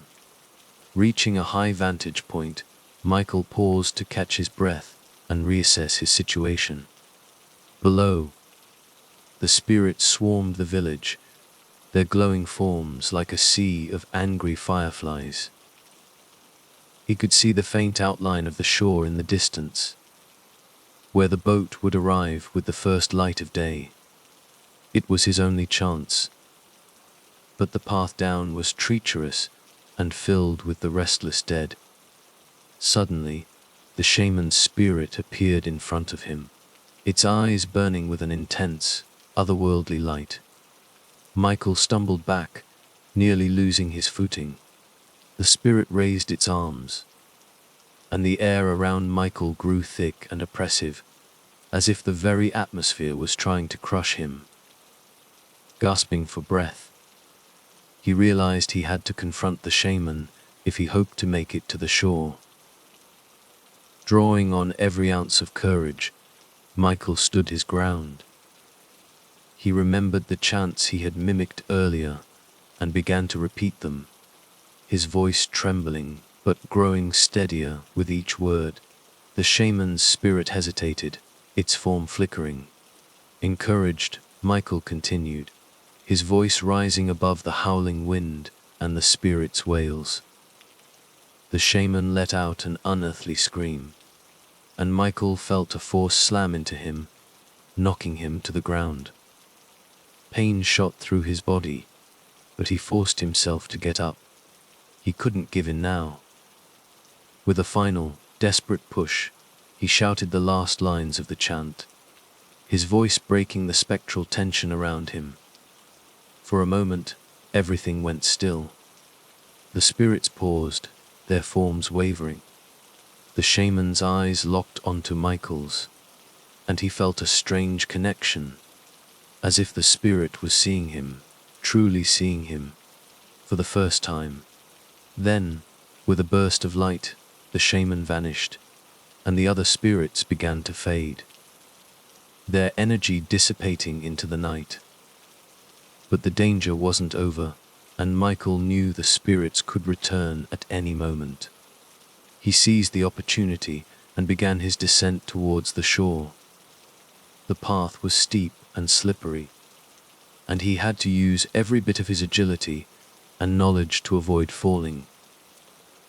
The first hints of dawn were beginning to color the sky, casting a pale light over the island. As he neared the bottom, the spirits reappeared, more aggressive than ever. They surged towards him, their forms coalescing into a wall of spectral rage. Michael pushed himself harder, his legs burning with exhaustion, his mind a blur of fear and determination. The sound of the boat's horn in the distance spurred him on. Finally, he burst through the last of the undergrowth, the rocky shore now within running distance. The boat was approaching, its lights cutting through the early morning mist. Michael waved frantically, his voice hoarse as he shouted for help. The spirits were closing in, their whispers now a deafening roar in his ears. He knew he had survived a night of unimaginable horror, but the experience had left its mark. The footage he had captured would prove the existence of the supernatural, but at a cost he had never anticipated. The island's secrets had nearly claimed his life, and if he was to successfully escape, he knew their whispers would haunt him forever. As the first light of dawn finally pierced through the dense fog, Michael reached the shore. his body bruised and battered, his spirit frayed by the night's harrowing ordeal. The sounds of the spirit's whispers were now a deafening roar behind him, urging him to run faster, to escape their wrath. He stumbled over the rocky terrain, each step fueled by sheer desperation. Just as he feared the spirits would catch him, the tourist boat's horn blared in the distance. The vessel's lights cut through the mist, a beacon of salvation. Michael waved his arms frantically, his shouts for help merging with the cries of the spirits. The crew on the boat spotted him, and the boat made a swift turn towards the shore. As Michael neared the edge of the water, the spirits surged forward, their forms more solid and menacing than ever. But as the boat approached, the spirits recoiled, unable to follow him any further. An invisible barrier seemed to hold them back, their glowing eyes burning with frustration and anger. They hovered at the shore, their wails rising to a fever pitch, before they began to dissolve in the light of the rising sun. The boat crew threw a rope ladder over the side, and Michael grabbed it with shaking hands. Climbing aboard with the last of his strength, he collapsed onto the deck, gasping for breath, his body trembling uncontrollably. The crew surrounded him, their faces etched with concern and confusion. "Are you all right, buddy?" one of the crew members asked, kneeling beside him. Michael struggled to sit up, his voice hoarse and weak. "You have to believe me," he said, his words tumbling out in a rush. "The island, it's haunted. The spirits, they tried to kill me." The crew exchanged skeptical glances. The captain, a grizzled man with a weathered face, stepped forward. "You must have had one hell of a couple of nights," he said, his tone dismissive. "These old places can play tricks on the mind, especially when you're out there alone." "No, you don't understand," Michael insisted, his eyes wide with urgency. "I have proof. The spirits, they were real. I have it all on camera." The crew members helped him to a bench, offering him water and a blanket. Despite his frantic explanations, they seemed to attribute his fear to the isolation and stress of spending 2 nights on the deserted island. They murmured soothing words, assuring him he was safe now, but their expressions remained doubtful. Having taken a roll call of passenger numbers, they had eventually realized that Michael was missing. Consequently, the tourist trip had been cancelled for the day, while they attempted to find him, if necessary, and bring him back to the mainland. As the boat pulled away from King Island, Michael looked back one last time. The spirits had faded into the morning light, leaving only the desolate village behind. The haunting cries and ghostly figures were gone, but their presence lingered in his mind. He knew what he had experienced was real, and the footage on his camera would prove it. Yet, as he clutched the camera to his chest, he realized that convincing others of the truth would be an entirely different battle. The boat's engines hummed steadily as they made their way back to the mainland. Michael closed his eyes, exhaustion washing over him. He had narrowly escaped with his life, but the memories of King Island would haunt him forever. Back on the mainland, Michael retreated to the familiarity of his small rented apartment, still reeling from the nightmarish events on King Island. His body bore the bruises and scratches of his encounter with the spirits, but it was the scars on his mind that weighed heaviest. He knew for certain that he had captured everything on camera. The whispers, the apparitions, the terrifying manifestations of the spirits. But as he sat down to review the footage, a gnawing fear crept over him. This footage would send him into the YouTube stratosphere if it had captured his ordeal fully. With trembling hands, he plugged in his camera and opened the files. To his astonishment, the footage played smoothly, every moment vivid and clear, as if he were reliving the night all over again. The camera had captured the eerie glow of the spirits, their ethereal forms moving with a haunting grace. The whispers echoed through the speakers, sending a chill down his spine even in the safety of his apartment. Michael felt emotions of relief and dread. He now had undeniable proof of the paranormal activities on King Island, footage that could potentially validate his terrifying experience. But as he contemplated sharing the footage with the world, a series of strange occurrences began to unfold around him. It started with subtle noises, a faint tapping on the windows, whispers that seemed to linger in the corners of the room. Michael dismissed them at first, attributing them to nerves and exhaustion. But as the days passed, the occurrences grew more pronounced. Objects moved on their own. A chair scraped across the floor. When he turned his back, a picture frame tilted askew without explanation. The air in his apartment felt heavy, as if charged with an unseen presence. Michael's sleep became fitful, plagued by dreams of shadowy figures and echoing chants. He knew then that the spirits had not stayed behind on King Island. They had followed him, their presence lingering like a dark cloud over his life. Fear gnawed at him day and night.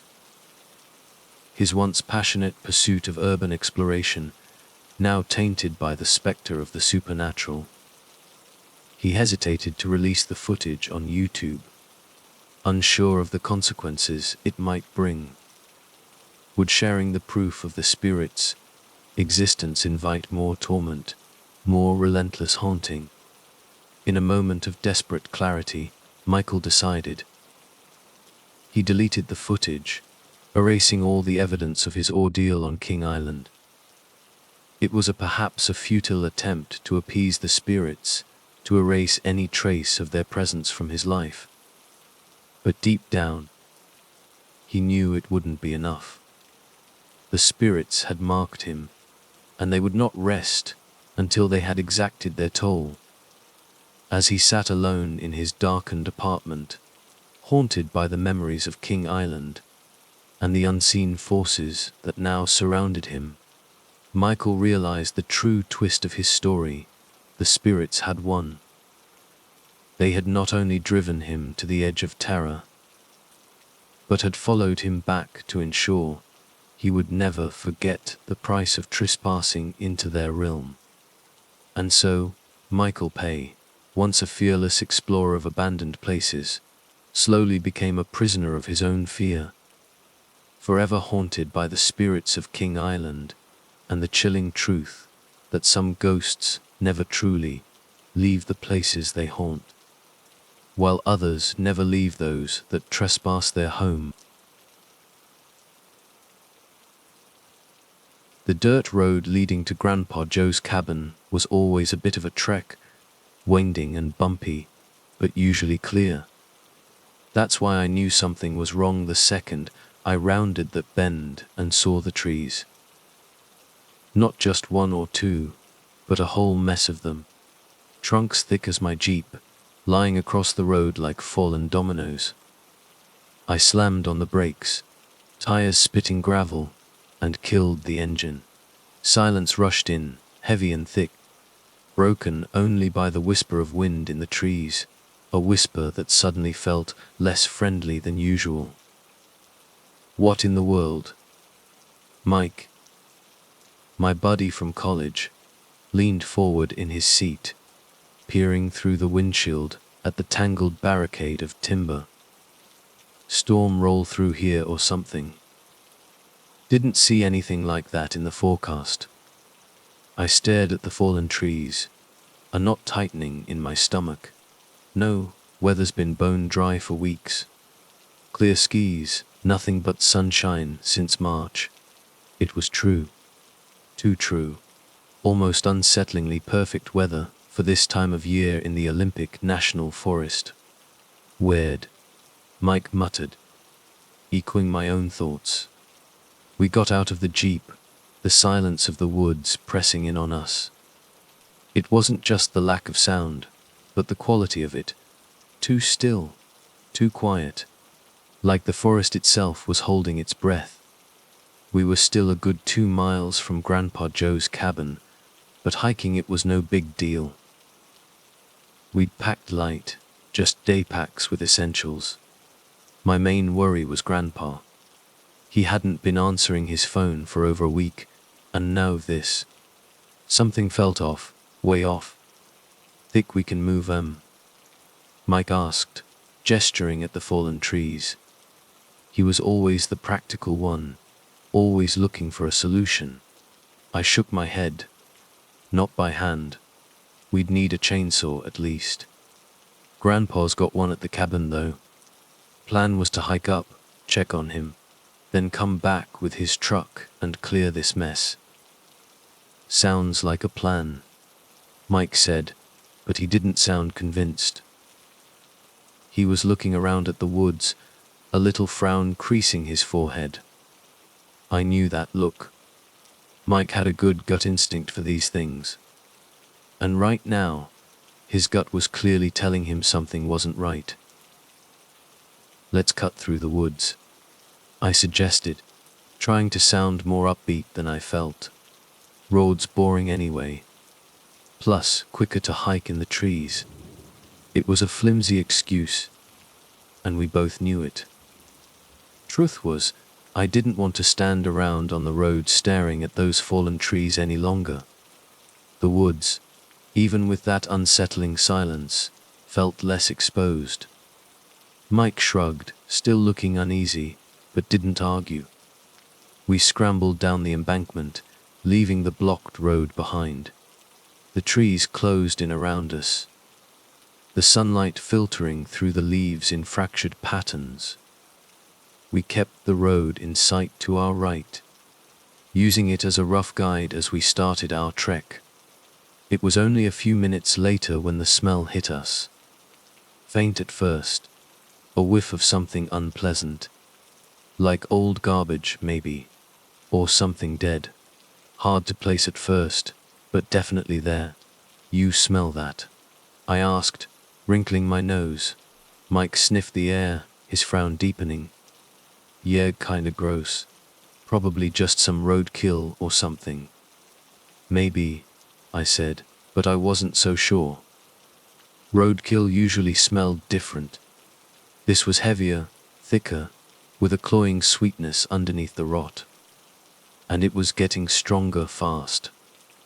The deeper we went into the woods, the more intense the stench became. It was like walking into a wall of decay. Mike was breathing through his mouth now, his face pale again. I was starting to feel a little queasy myself. Then I saw it, or rather, almost tripped over it. Something pale and sharp sticking up from the leaf litter. I stopped dead, Mike bumping into me from behind. "Whoa, what is it?" he asked, peering over my shoulder. I pointed down, my voice suddenly tight in my throat. "Look, Thea."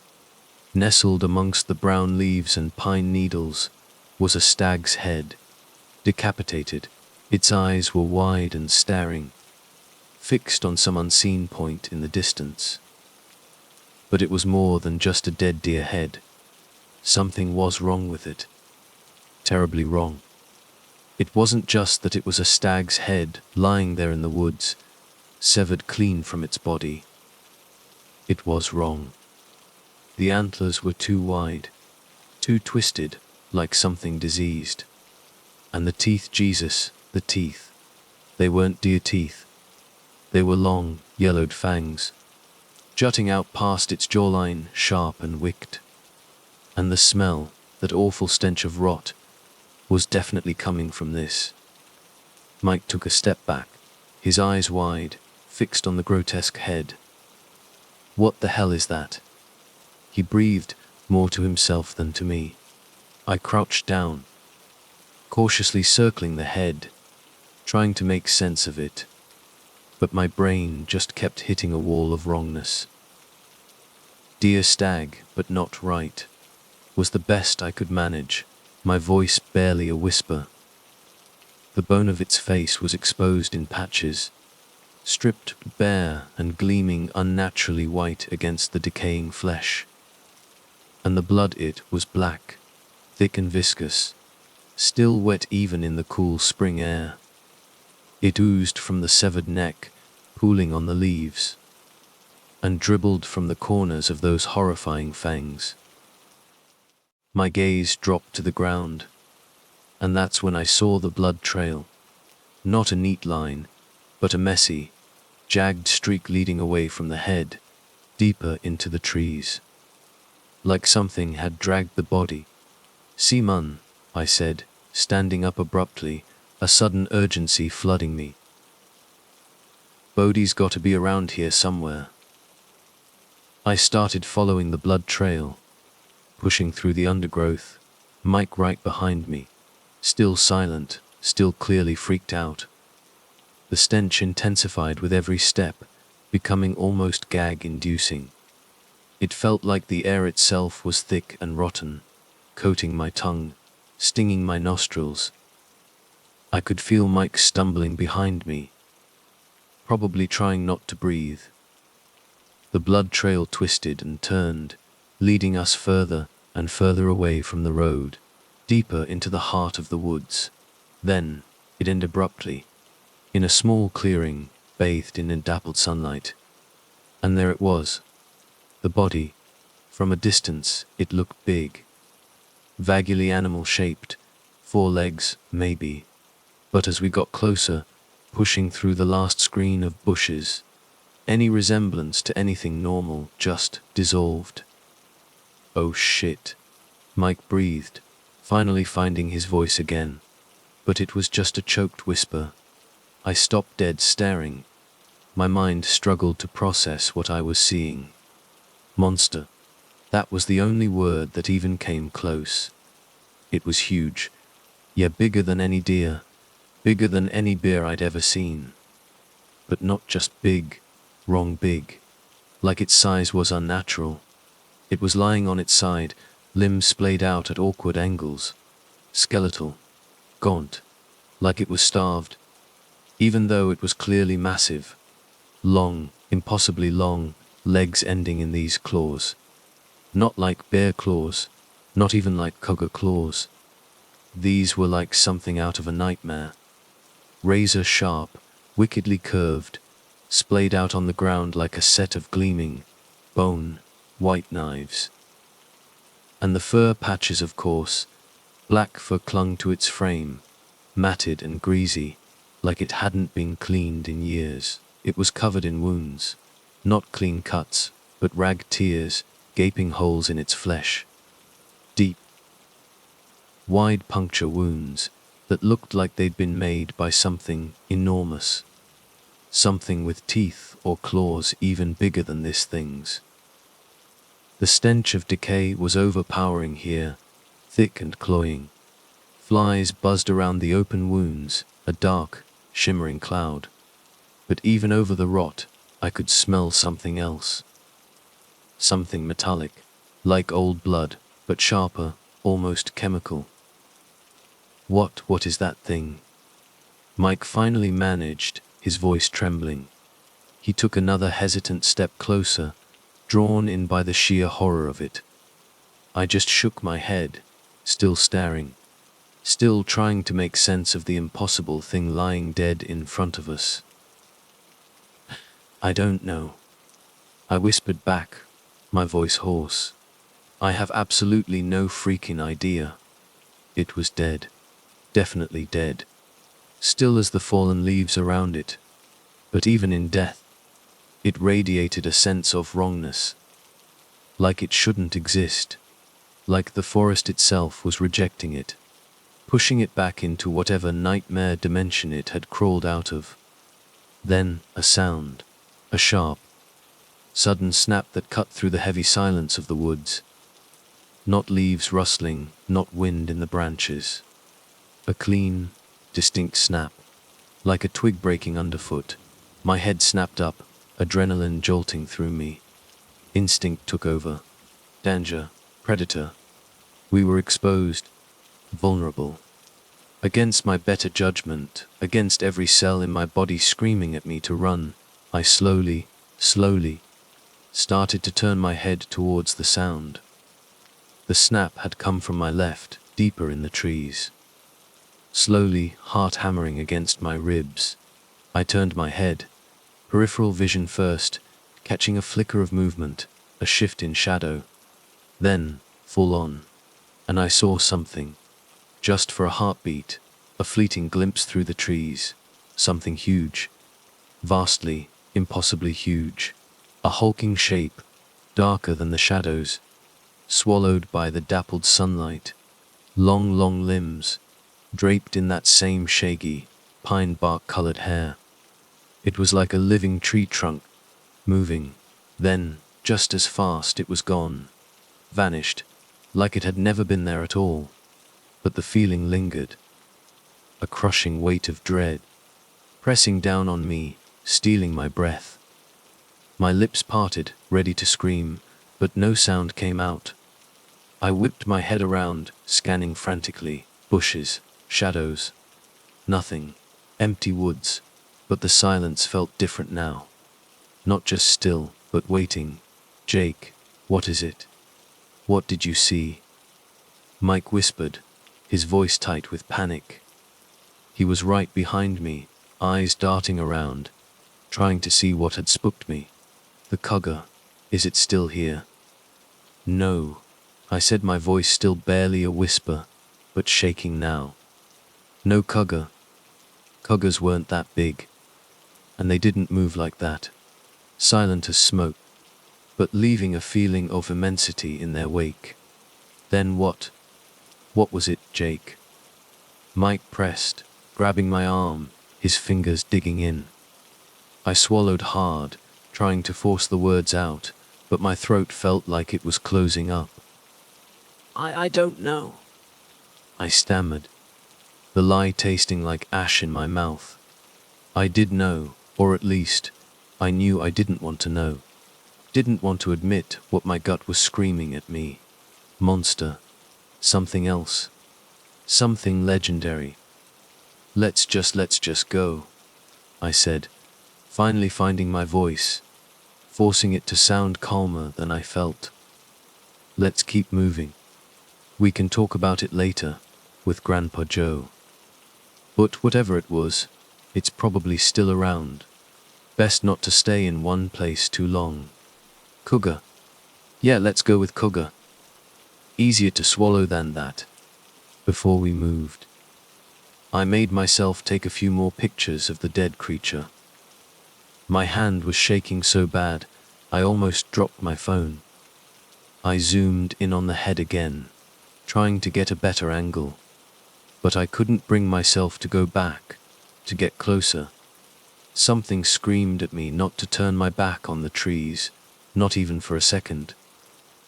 We started walking again, fast, bordering on running, pretending to ignore the sounds that started up in the woods around us. Heavy movements, just out of sight, keeping pace with us. Too heavy for deer, too deliberate for bears. Branches cracking, not twigs. Big branches. Heat, Jake, Mike said, his voice strained, barely above a whisper. If it is a mountain lion, maybe we should get back up on the road. Easier to see it coming, up there. Easier to run. I nodded, agreeing instantly. Anything to get out of the trees, even if it was just a few yards. We veered right again, scrambling up the slope, back onto the dirt road. Deep down, I knew it wasn't a cougar. We both did. But cougar was something we could understand, something manageable. Monster wasn't. Not yet. The woods fell silent as we walked along the road. And that was almost worse. Silence in the woods isn't peaceful. It's predatory. Everyone who spends time in the wilderness knows that. Quiet woods mean something's hunting. Or being hunted. And right now, I had a sickening feeling it was us. Then, up ahead, a break in the trees. A small clearing, and in the middle of the road, a herd of deer. Doe and fawns, mostly. Maybe 6, 7 of them. They stood there, blocking the road, heads cocked, watching us approach. They didn't spook, didn't bolt. Just watched, and that felt wrong too. Deer are skittish, always on edge. These were almost complacent, like they were frozen. All waiting. As we got closer, they started to move, slowly drifting off the road, melting back into the trees, all except one. A young buck, maybe a yearling. It stayed put, right in the middle of the road. Not frozen, not exactly, but restricted. Like it was caught in something invisible. It twitched, a nervous little shudder running through its body, and let out a soft, whimpering bleat. Then, it started to rise. Not walking, rising, straight up, off the ground, legs dangling uselessly. Like it was weightless, like something was lifting it. It happened so fast. 1 second, the deer was floating, bleating softly. The next, violence. A sickening crack as bone snapped. A wet, tearing sound as flesh ripped. The deer's bleats turned into choked screams. Cut short as its body convulsed, limbs flailing wildly for a split second before going limp. And then, it stood there. It was a nightmare made flesh, huge, unimaginably huge, dwarfing the deer, dwarfing the trees around it. 2 elephants stacked on top of each other wouldn't have been this big. It was hunched over, resting on 4 limbs that were thicker than tree trunks, impossibly long, ending in spindly, sloth-like claws that scraped against the dirt. Its body was long and low, slung, ending in a pair of shorter, almost vestigial hind legs, knees bent backwards, feet resting on these weird, spore-like things, and the head, oh God, the head, lolling on the end of a thick, arched neck. It looked like some unholy cross between a horse and a crocodile. Hollow pits where eyes should be. Torn, ragged skin around its mouth, revealing rows of teeth, horribly uneven, misshapen things jutting out at crazy angles. The last rays of sunlight caught on something wet and glistening on its sides and head. Long, deep gashes, raw and bloody. The dead creature we'd found earlier, it had fought. But it hadn't stood a chance. We stood there, frozen, staring up at this thing. And it stared back. Those hollow eye sockets fixed on us. The only movement was this rippling. A slow undulating motion along its underside, like a wave passing through its flesh. And the deer, Jesus, the deer, it was shrinking, visibly shrinking. Like air being sucked out of a balloon. The rippling motion intensified, and the deer's body just withered. Turned into a deflated sack of skin and bone fragments right before our eyes. Like those rib-like things on its underside were draining it. In that moment, we were part of the herd, paralyzed with terror. Some of the deer had already bolted, disappearing into the trees. But others, like us, were just statues, frozen in the presence of this beast. Then, another smell hit us, different from the rot of the dead creature, but just as sickening. Moist earth, sulfur, methane, and dead fish, all mixed together in this nauseating cloud, and it was coming from it. Wisps of vapor, ghostly fumes, started to billow from the beast's mouth, rising into the still evening air like smoke signals from hell. The tension snapped when the deer's mutilated remains thudded to the ground. The remaining deer finally broke, scattering, crashing through the undergrowth, desperate to escape. And the beast, it snapped its head in their direction. That grotesque head lolling clumsily on its neck. Something was definitely wrong with that head, the way it moved, all loose and floppy. It let out a deep, guttural rattle, a sound that vibrated in my chest, and then it moved. Fast. Bounding after the fleeing deer. A lumbering gallop that shook the ground. It slammed into a tree, a thick pine, splintering the trunk like kindling, but didn't even slow down. Just kept going, disappearing into the darkening woods. We stood there, rooted to the spot, until the thundering gallops faded into the distance, swallowed by the trees and the coming night. Then, finally, Mike spoke. What the fuck was that thing? He stammered, tears welling up in his eyes, his face white as a sheet. I don't know, man. I breathed, my own voice shaking. But we gotta get to the cabin. Before dark. I got a feeling our chances of outrunning that are zero in the daylight, let alone in the freaking dark. Are you crazy? We gotta go back. We gotta get as far away from this place as Poe. Mike started to turn, to run back the way we'd come. What about Grandpa Joe? I cut him off, grabbing his arm. We can't just leave him here, with that thing out there. Mike didn't look at me, didn't argue. He just stood there, frozen, staring in the direction the beast had gone, tears silently tracking down his pale cheeks. We were already more than halfway to Grandpa Joe's cabin. And even if we did try to run back to the Jeep, that thing could probably smash the Jeep off the road like a toy. Outrunning it in the open. Forget about it. Then, through the trees ahead, a tiny spark of yellow light. Grandpa Joe's cabin. Salvation. Or maybe just a different kind of trap. But it was the only hope we had. That tiny light in the distance, Grandpa Joe's cabin window, looked like the gates of heaven.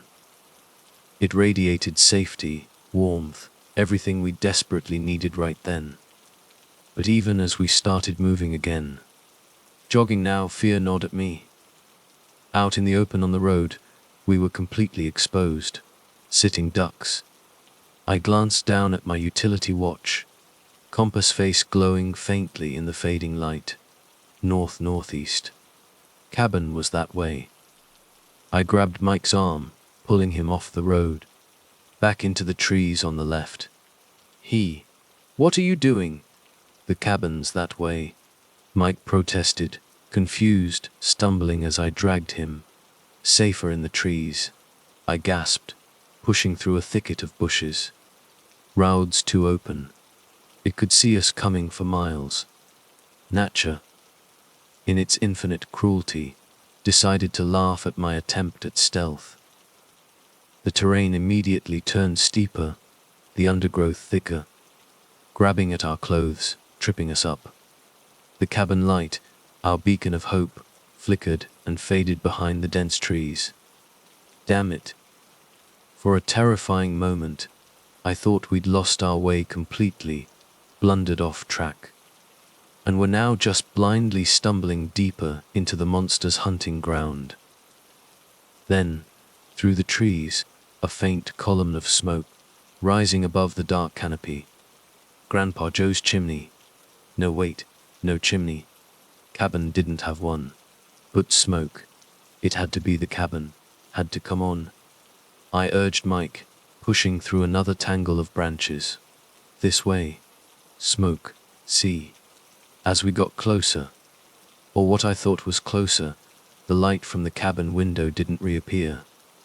Just trees. Darkness. And that column of smoke, still faintly visible against the darkening sky. Maybe Grandpa Joe had already gone to bed, early night. Or maybe something had happened to him already. My stomach clenched at the thought. We pushed on, breaking through the last line of trees, and stumbled out onto the lip of a small hill. Below us, a flat clearing, and nothing. No cabin, just trees, shadows, and that pillar of smoke rising into the air. But it wasn't coming from anywhere. It just started in mid-air. About 20 feet off the ground, wisps of grey smoke curling upwards from nothing. As we stood there, blinking in confusion, the point where the smoke originated moved. Jerked sideways, then back again, drifting through the air like it was alive. Then, the smell hit us again, that sickening earthy, sulphurous stench, stronger than ever. And it clicked. Oh hell. Just like before, there it was. Right in front of us. Or rather, slightly above us, floating silently in the air, that column of smoke billowing from its mouth. Those hollow eye sockets fixed on us, even in the fading light. I could feel them boring into me. But this time, something else. Now that the moon was rising, casting a pale, ghostly light through the trees, I saw something glinting beneath the creature's head. 6 black orbs, shiny as obsidian, clustered in threes on either side of its neck. They darted around, independent of each other, shifting, blinking, and I knew, with a cold certainty that iced my blood eyes. What kind of abomination was this? If those were its eyes, and it Kate, the deer, with that rib cage, like thing on its underside, then that floppy, horse crocodile head, it had to be fake. A decoy, a distraction, defense mechanism, maybe. It made a horrifying kind of sense, explaining why that head lolled around so unnaturally with the beast's movements. I blinked, hard, then glanced down at my watch again. Due east. We'd been completely turned around. That smoke, it had lured us in, circled around us, waited, and now it was blocking our escape. In one motion, I grabbed Mike's shoulder, spun him around, and shoved him in the direction we were supposed to be going. "Run," I yelled, my voice cracking. "Run, Mike, run." And we bolted, a wild, desperate sprint for survival. The beast erupted into motion behind us, ribs rippling, that guttural rattle echoing through the woods again. "Hey, dude, what are you doing?" "There's nothing the..." Mike started to protest, still confused, still not seeing it. "Sechitupi," I screamed, cutting him off. "Just run as fast as you freaking can. Now. Don't stop for anything." Our feet pounded against the forest floor, a frantic rhythm matched by heavy thumps and the sickening crack of trees being smashed behind us. I didn't dare look back.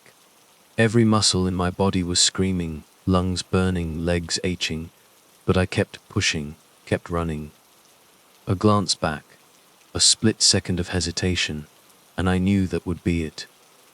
"Thea," Mike yelled suddenly, pointing ahead. "Light. Cabin light."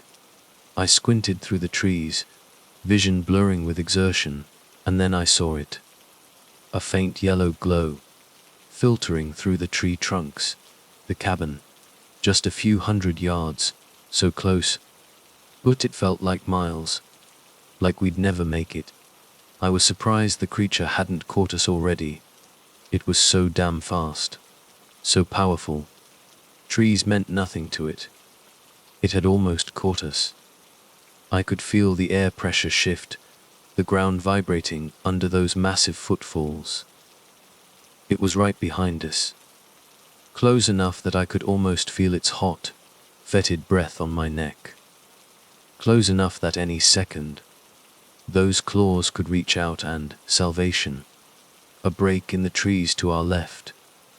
A dense patch of old oaks, their trunks thick and gnarled, packed close together, a wall of wood. Maybe just enough. I swerved sharply, veering off our path, plunging into the oaks. Leaping through the narrow gaps between the massive trunks, just wide enough for us to squeeze through. I hit the ground hard, rolling sideways, leaves and dirt flying. No time to be dazed. An immense slam echoed from where we'd just been, the ground shaking. I scrambled backwards, heart hammering, looking back through the trees, and saw it. A monstrous arm, thick as a redwood, snaking through the gap between the oak trunks, reaching, groping blindly with those spindly, clawed fingers. Searching. Gyo! I roared at Mike, scrambling to my feet. To the light. And we bolted again, towards the cabin, towards that fragile promise of safety. As we ran, the sounds behind us started to fade. Had we lost it? Stunned it, even for a second? Or was it just playing with us, lulling us into a false sense of security before it? I didn't care. Didn't think. Just ran. All that mattered was getting inside.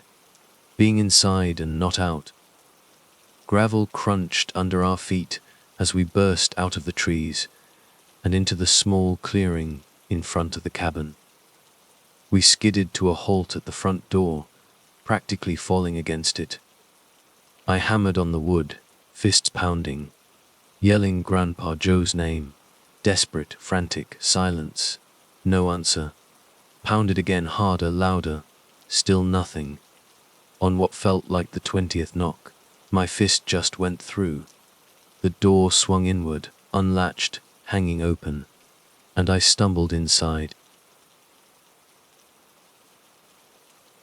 Lucy's decision to become a funeral director was born from two things. The first was the disgust at how extortionate the funerary business had become, secretive, and dominated by men who pushed traditional beliefs of expensive and unnecessary funerals. The second was seeing what it truly lacked. Personal touch, the bare minimum for anyone's final send-off. She'd worked in marketing earlier in life, seeing firsthand how people were repeatedly conned into buying things that, really, they didn't need. This was an inherent part of the business world, but seeing the same thievery in the funeral business was unacceptable. To profit so overtly in someone's death. She put her heart and soul into every single family bereavement who came to her. Lucy worked tirelessly. Even when she was called out to retrieve a body in the early hours, she never relented. And so on the day she was roused from sleep at 400 am by the insistent humming of her phone on the bedside table, she acquiesced to the calling and picked up. No one spoke from the other end. Lucy yawned, then took it upon herself. "Hi. Who is it?" With the speaker pressed to her ear, she could only make out hushed, but somewhat frantic breathing, before a man's voice sounded. "Wes, hello. This is Velvet Shroud Funerals." "Hey, yeah, Lucy speaking. What can I do for you? There's a body here that needs picking up. St. Alfred's Church at Finch's Green." "Okay. I'll be there as soon as I can." "I should warn you, Lucy. It's a young boy," the man interjected, his voice becoming shaky. Lucy had been on many body retrievals, but the clients in question were usually middle to old-aged. She seldom had to deal with the young, and always felt a vague foreboding on these occasions. But, no matter the age, all are deserving of the proper treatment. Thanks for letting me know. I'll drive out to you now." She threw off the bedsheets, letting the wintry air in the room wash over her skin, drawing out gooseflesh. After dressing in a white shirt, dark trousers, and her black overcoat, she made her way down the stairs and out to her van. Setting the destination on the sat-nav, she started the ignition and pulled out onto the road, driving down the country roads that seemed frozen in time by the cold night. While many things fall from familiarity in the darkness, Lucy could swear she'd never before seen the roads she found herself on. Even after living in the area for years, to her, these coiling lanes hadn't existed until this very moment. The old metal sign for the small village sped out from the darkness like a fish from the depths, passed by, and was swallowed up just as quickly as it had emerged. The paint was peeling and faded, but the few letters read Finch's Green. The air held a silent apprehension as she stepped out of the van, beholding the moonlit silhouette of an archaic Norman church. Its shadowed steeple rose into the air, pointing in accusation of the heavens above. Lucy winced as the quiet was broken by the snapping of the gurney clips, freeing it from the van's interior and allowing it to trundle out, a single wheel squeaking with each revolution. With the trolley raised to waist height, she shut her van, locked it, and began up the old, cobbled path. It was an uncanny night. Besides the razor-edged crescent moon, the sky was empty. Not a pinprick of light to indicate a star unveiled itself from above. A light mist held close to the ground, making decrepit boats of gravestones, chipped bows and ruined sterns jutting out from a spectral sea. Lucy couldn't muster the will to resist the unease that swept across this holy ground, as if its presence was an inherent, undeniable truth.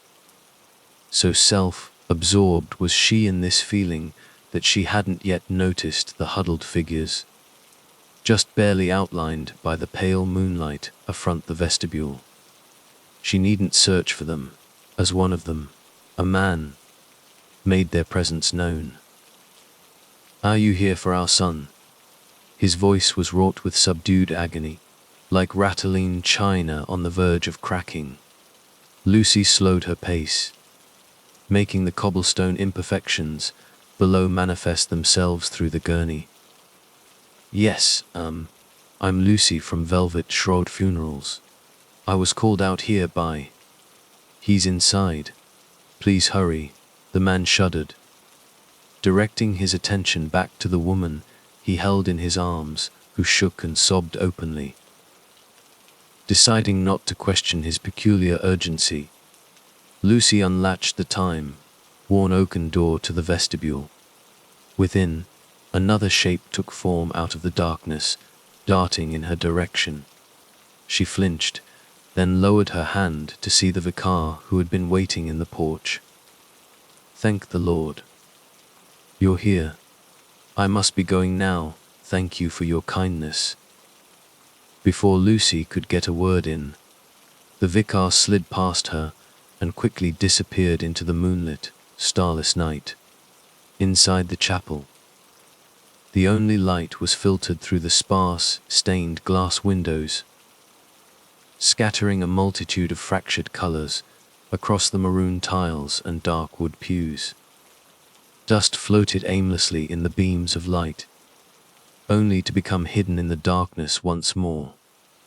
At the far end of the center aisle, something was illuminated by a beam of red light, moonlight passing through the blood of Christ, impaled by the spear of Longinus.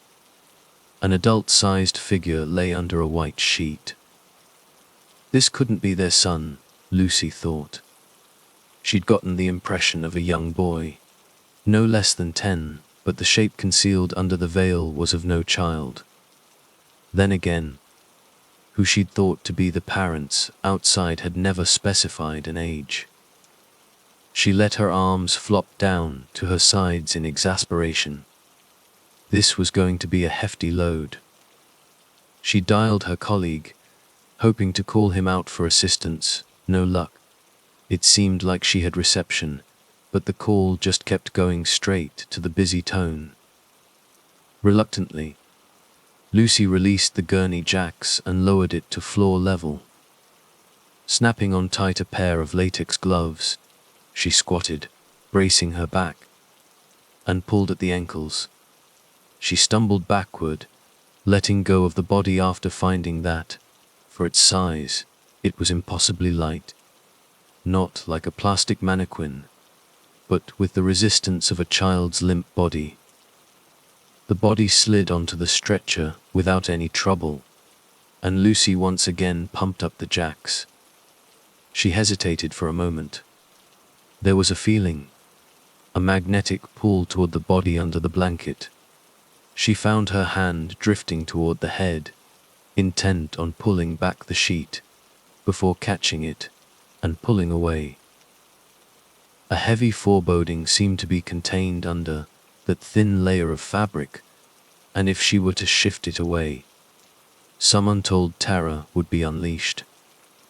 Relenting, Lucy turned the trolley around in the aisle and made her way back toward the entrance. She still felt the presence of her God, guiding her even on this darkest of nights. But there was something else too. Something she didn't stay long enough to discern. A wave of anguished wailing erupted from the woman outside as the gurney wheeled past. The man looked down to the body, then up to Lucy, the sense of loss palpable in his eyes. Even holding his gaze for just a moment caused a chill to race down her spine. She gave them the address of her shop, and they made off without another word, only mumbles of reassurance amongst sorrowful cries. In the void where two people had just been, a thick silence took residence that followed Lucy as she pushed the trolley back down the cobbled path. The stretcher loaded into the van with ease and was secured in moments. Despite the apparent cell reception, the sat-nav presented her route as a lone, ragged blue line that bent and curved the route home. The dark lanes coiling ahead of the van were just as, if not more, unrecognizable than they had been on the initial journey. Perhaps the sat-nav had just chosen another way back. It didn't matter. Something shifted in the back, unknown to Lucy. Was that a stifled cough, maybe a sniffle, that came from somewhere behind her? She wasn't even certain if there had been any sound at all. She kept her eyes locked on the road. Out of sight, out of mind. Lucy didn't know when it happened, but she found herself finally driving down a road she knew. In tandem, the sat-nav blinked with buffering satellite imagery, even though there had been reception for most of the night. Not 10 minutes later, Lucy's van pulled up into the rear entrance to the shop. She sat with her eyes closed for a brief moment after turning off the vehicle. The events had left her a little shaken, but the feeling bled away as she acknowledged her exhaustion. Everything was normal. She only needed a warm coffee to wake up. The town wasn't silent, and the gurney clips shattered no unbroken calm.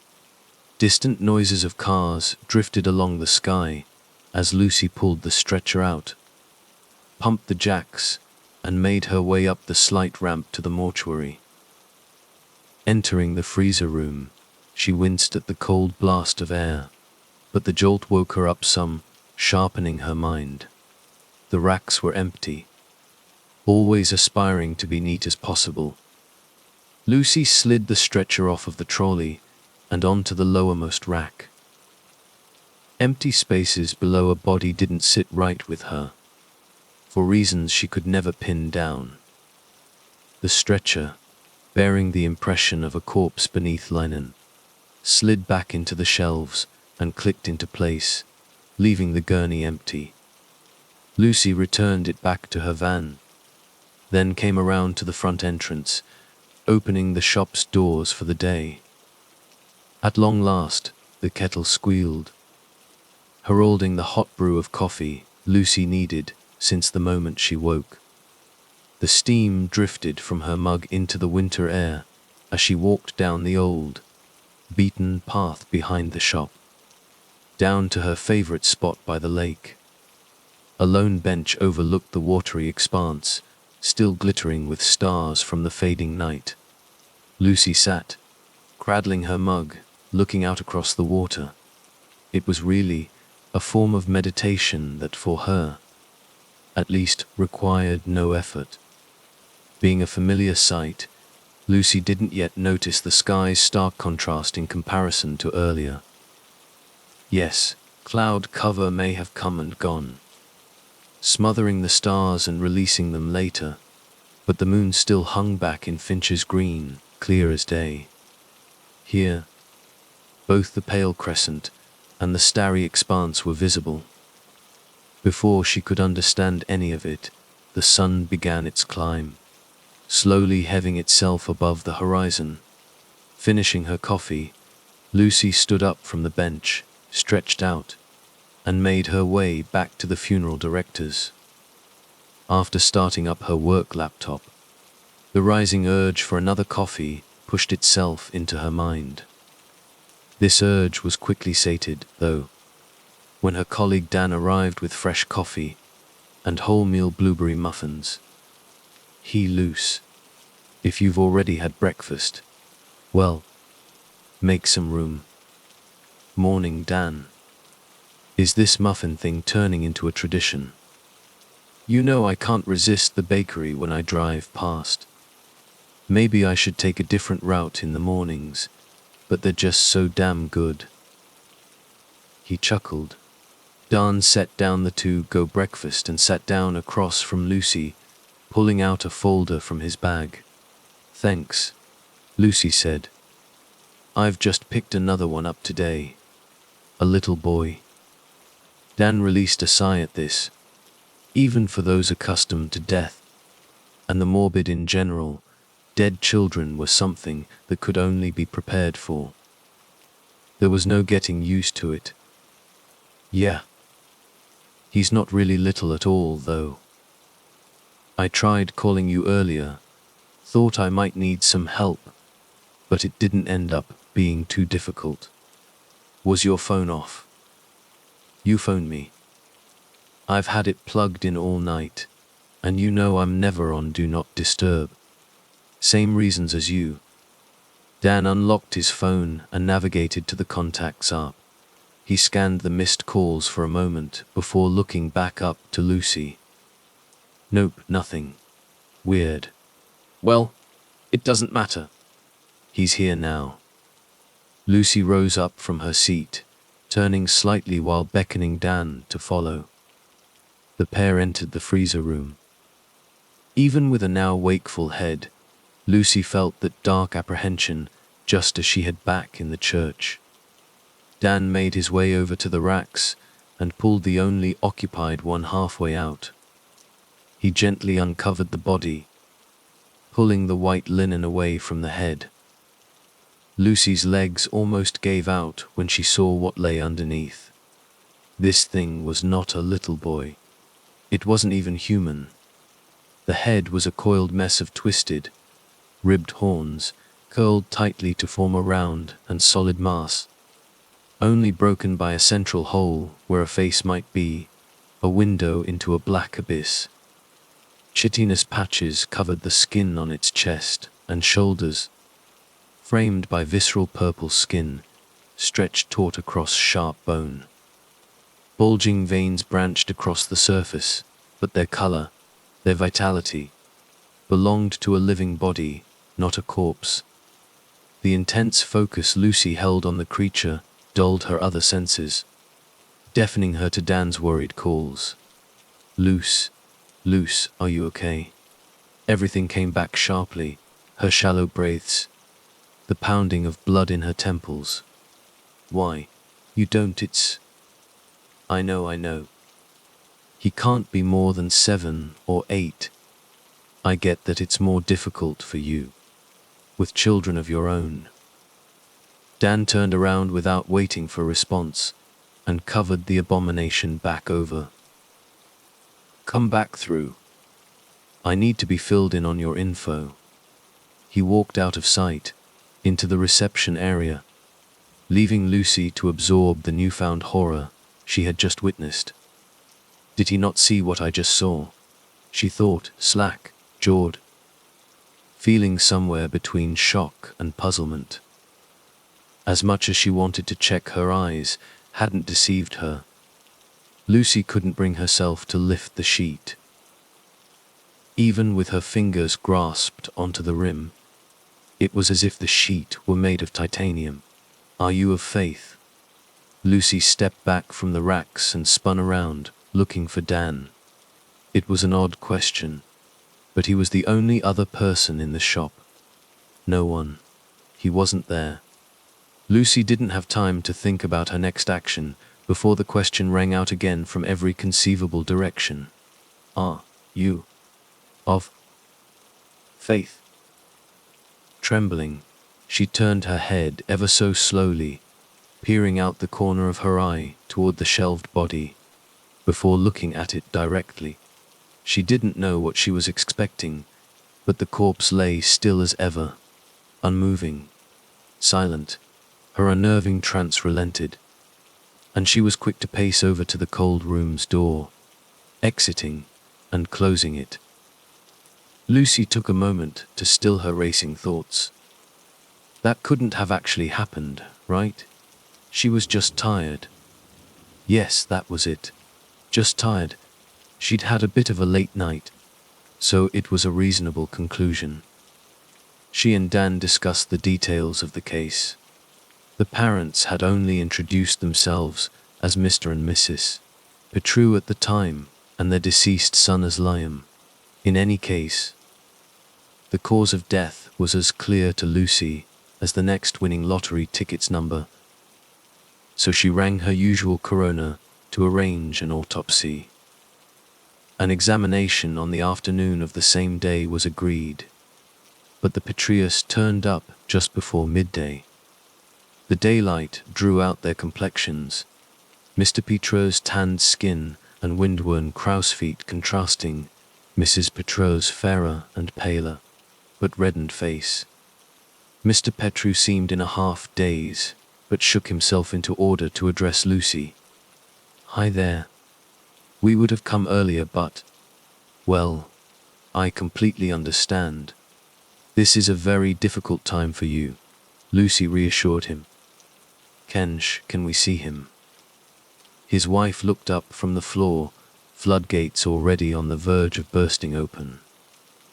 She looked over to him, then to Lucy. The emotion in her eyes took a second for Lucy to fully comprehend. A despair beyond despair. Too stunned initially to reply, Dan stepped in and gestured to the couple to follow. Not a word spoken.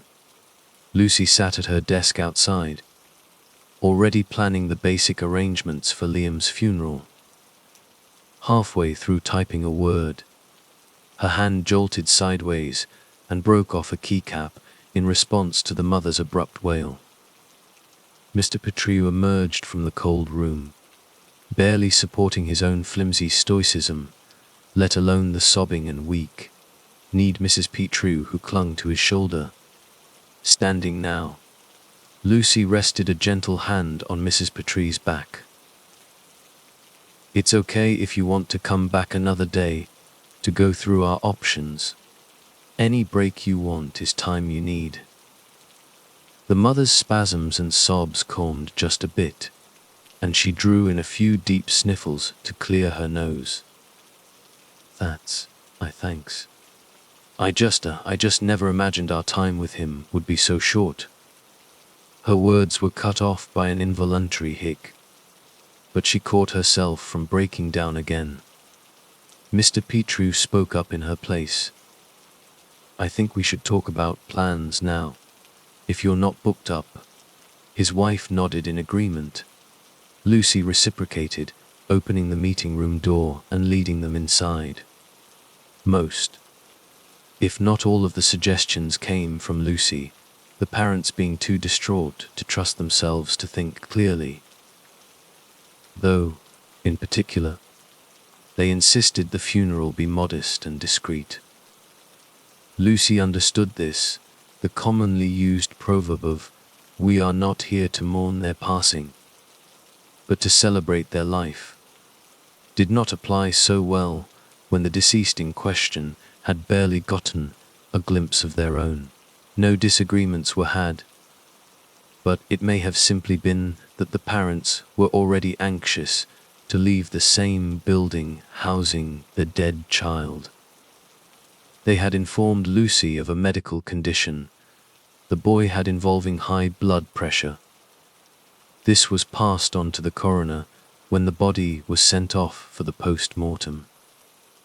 It turned out to be of great help, as the coroner was finished by late afternoon on the same day.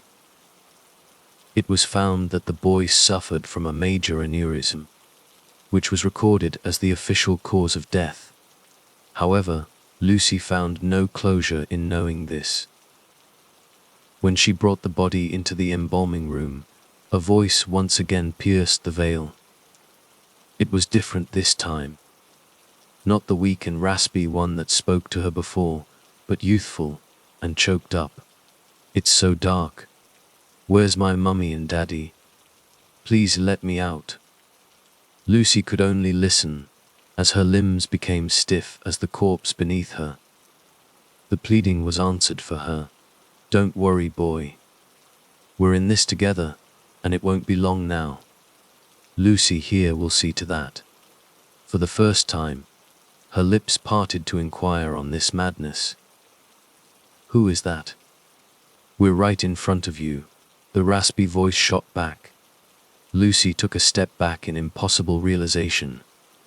"We mean you no harm. He's only a child, after all. If you would just lay us to rest, he can be freed." The utterance was followed by quiet, ethereal sobs. The voices lent Lucy no comfort, for how could this be? She was close to fainting when the familiar voice of her colleague brought her back from her stupor.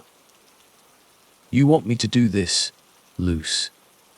I'm not gonna judge you, or anything. That yes, please. That would be for the best, I think." While Dan took care of the embalming, Lucy did the admin, planning costs and services for the funeral. It was to be held at the start of the next week. As planned, the funeral was nothing special, nor was it in celebration or reminiscence. Lucy and the attendees were held under a blanket of silence, except the parents. This time, Mr. Petru joined his wife in her expressions of grief, matching her despair. He'd been bottling up his true feelings until this moment, feeling like he would fail his lost child in doing so before the ceremony. In accordance with their hopelessness, the parents had wished for a closed casket, outdoor funeral. Lucy tried to push the feeling away, but it brought her some relief knowing she wouldn't have to see that monstrosity invisible to all but her. After the vicar spoke the final vows, the casket was lowered, and it was done, short and anything but sweet. Mr. and Mrs. Petru thanked Lucy for her compassion, then left quietly. Lucy returned to her shop for the day, thankful it was finally over, despite the entire process being relatively short in comparison with previous cases. Still, there was a lingering stress. So she went out the back to do what she always did when in need of some peace, however brief. The familiar feeling of worries being washed away came over her as she sat looking out across the lake. She'd been stressing before that the boy wasn't commemorated as he deserved, but respected the decision of his parents more than anything. It was during her contemplation when a different feeling came over her. Something entirely unfamiliar. She recalled how she'd felt after hearing those disembodied voices. Stiff, unable to move, only now it was all encompassing. Through some unknown influence, her entire body became rigid, tensed in apprehension of something. That something introduced itself as distant, echoing steps sounding from down the path to her right. They sounded wrong, like they reverberated about a large cathedral instead of the open air. A cold sweat broke out on Lucy's forehead as the footsteps grew closer, agonizingly slow. Though they were already audible.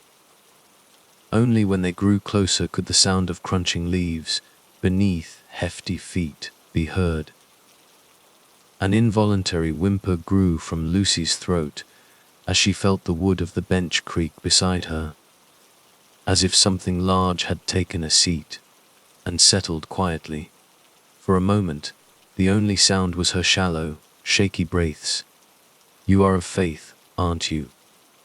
O faith so steadfast that the barriers in your perception have fallen away, unlike most." The same gravelly voice was addressing her now. She only hoped that whatever was holding her in place would not let go, in fear of turning to see the being. "Do not fret. I am here to show my thanks, nothing more. You put the poor boy's soul at peace, and he has left his flesh in search of the beyond. Something else came and forced me out of my prison." Its wistful rambling was too much to withstand, in any case. "I owe you some form of explanation, I think." His very soul was in the process of being twisted, cultivated by the hands of the legion who had taken residence within him. I salute the priest's efforts, of course, but he could not follow through. His death during exorcism means that I am something halfway.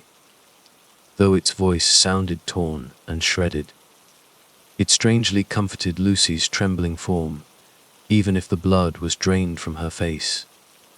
"I harbor no ill will, nor do I have visions of benevolence. I know not of hellfire and brimstone, but as it is for my creators, it is the realm of my belonging. And so I must return. Thank you. That is all." With that, the pressure that emanated from the air itself dissipated, and with the soft creaking of wood being relieved, Lucy's visitor departed. She didn't know how to feel, as her limbs were freed from stasis. A demon. No, a demon could never speak so neutrally. She turned to look, to call after it with the questions that piled in her mind. But it was gone. Whatever it was, she felt an unexpected satisfaction from its visit. Closure, however unimaginable the circumstances. She stood and began the slow walk back. Her faith was strengthened with a compassion for something she didn't know existed, living underneath a star-filled sky that might never falter again.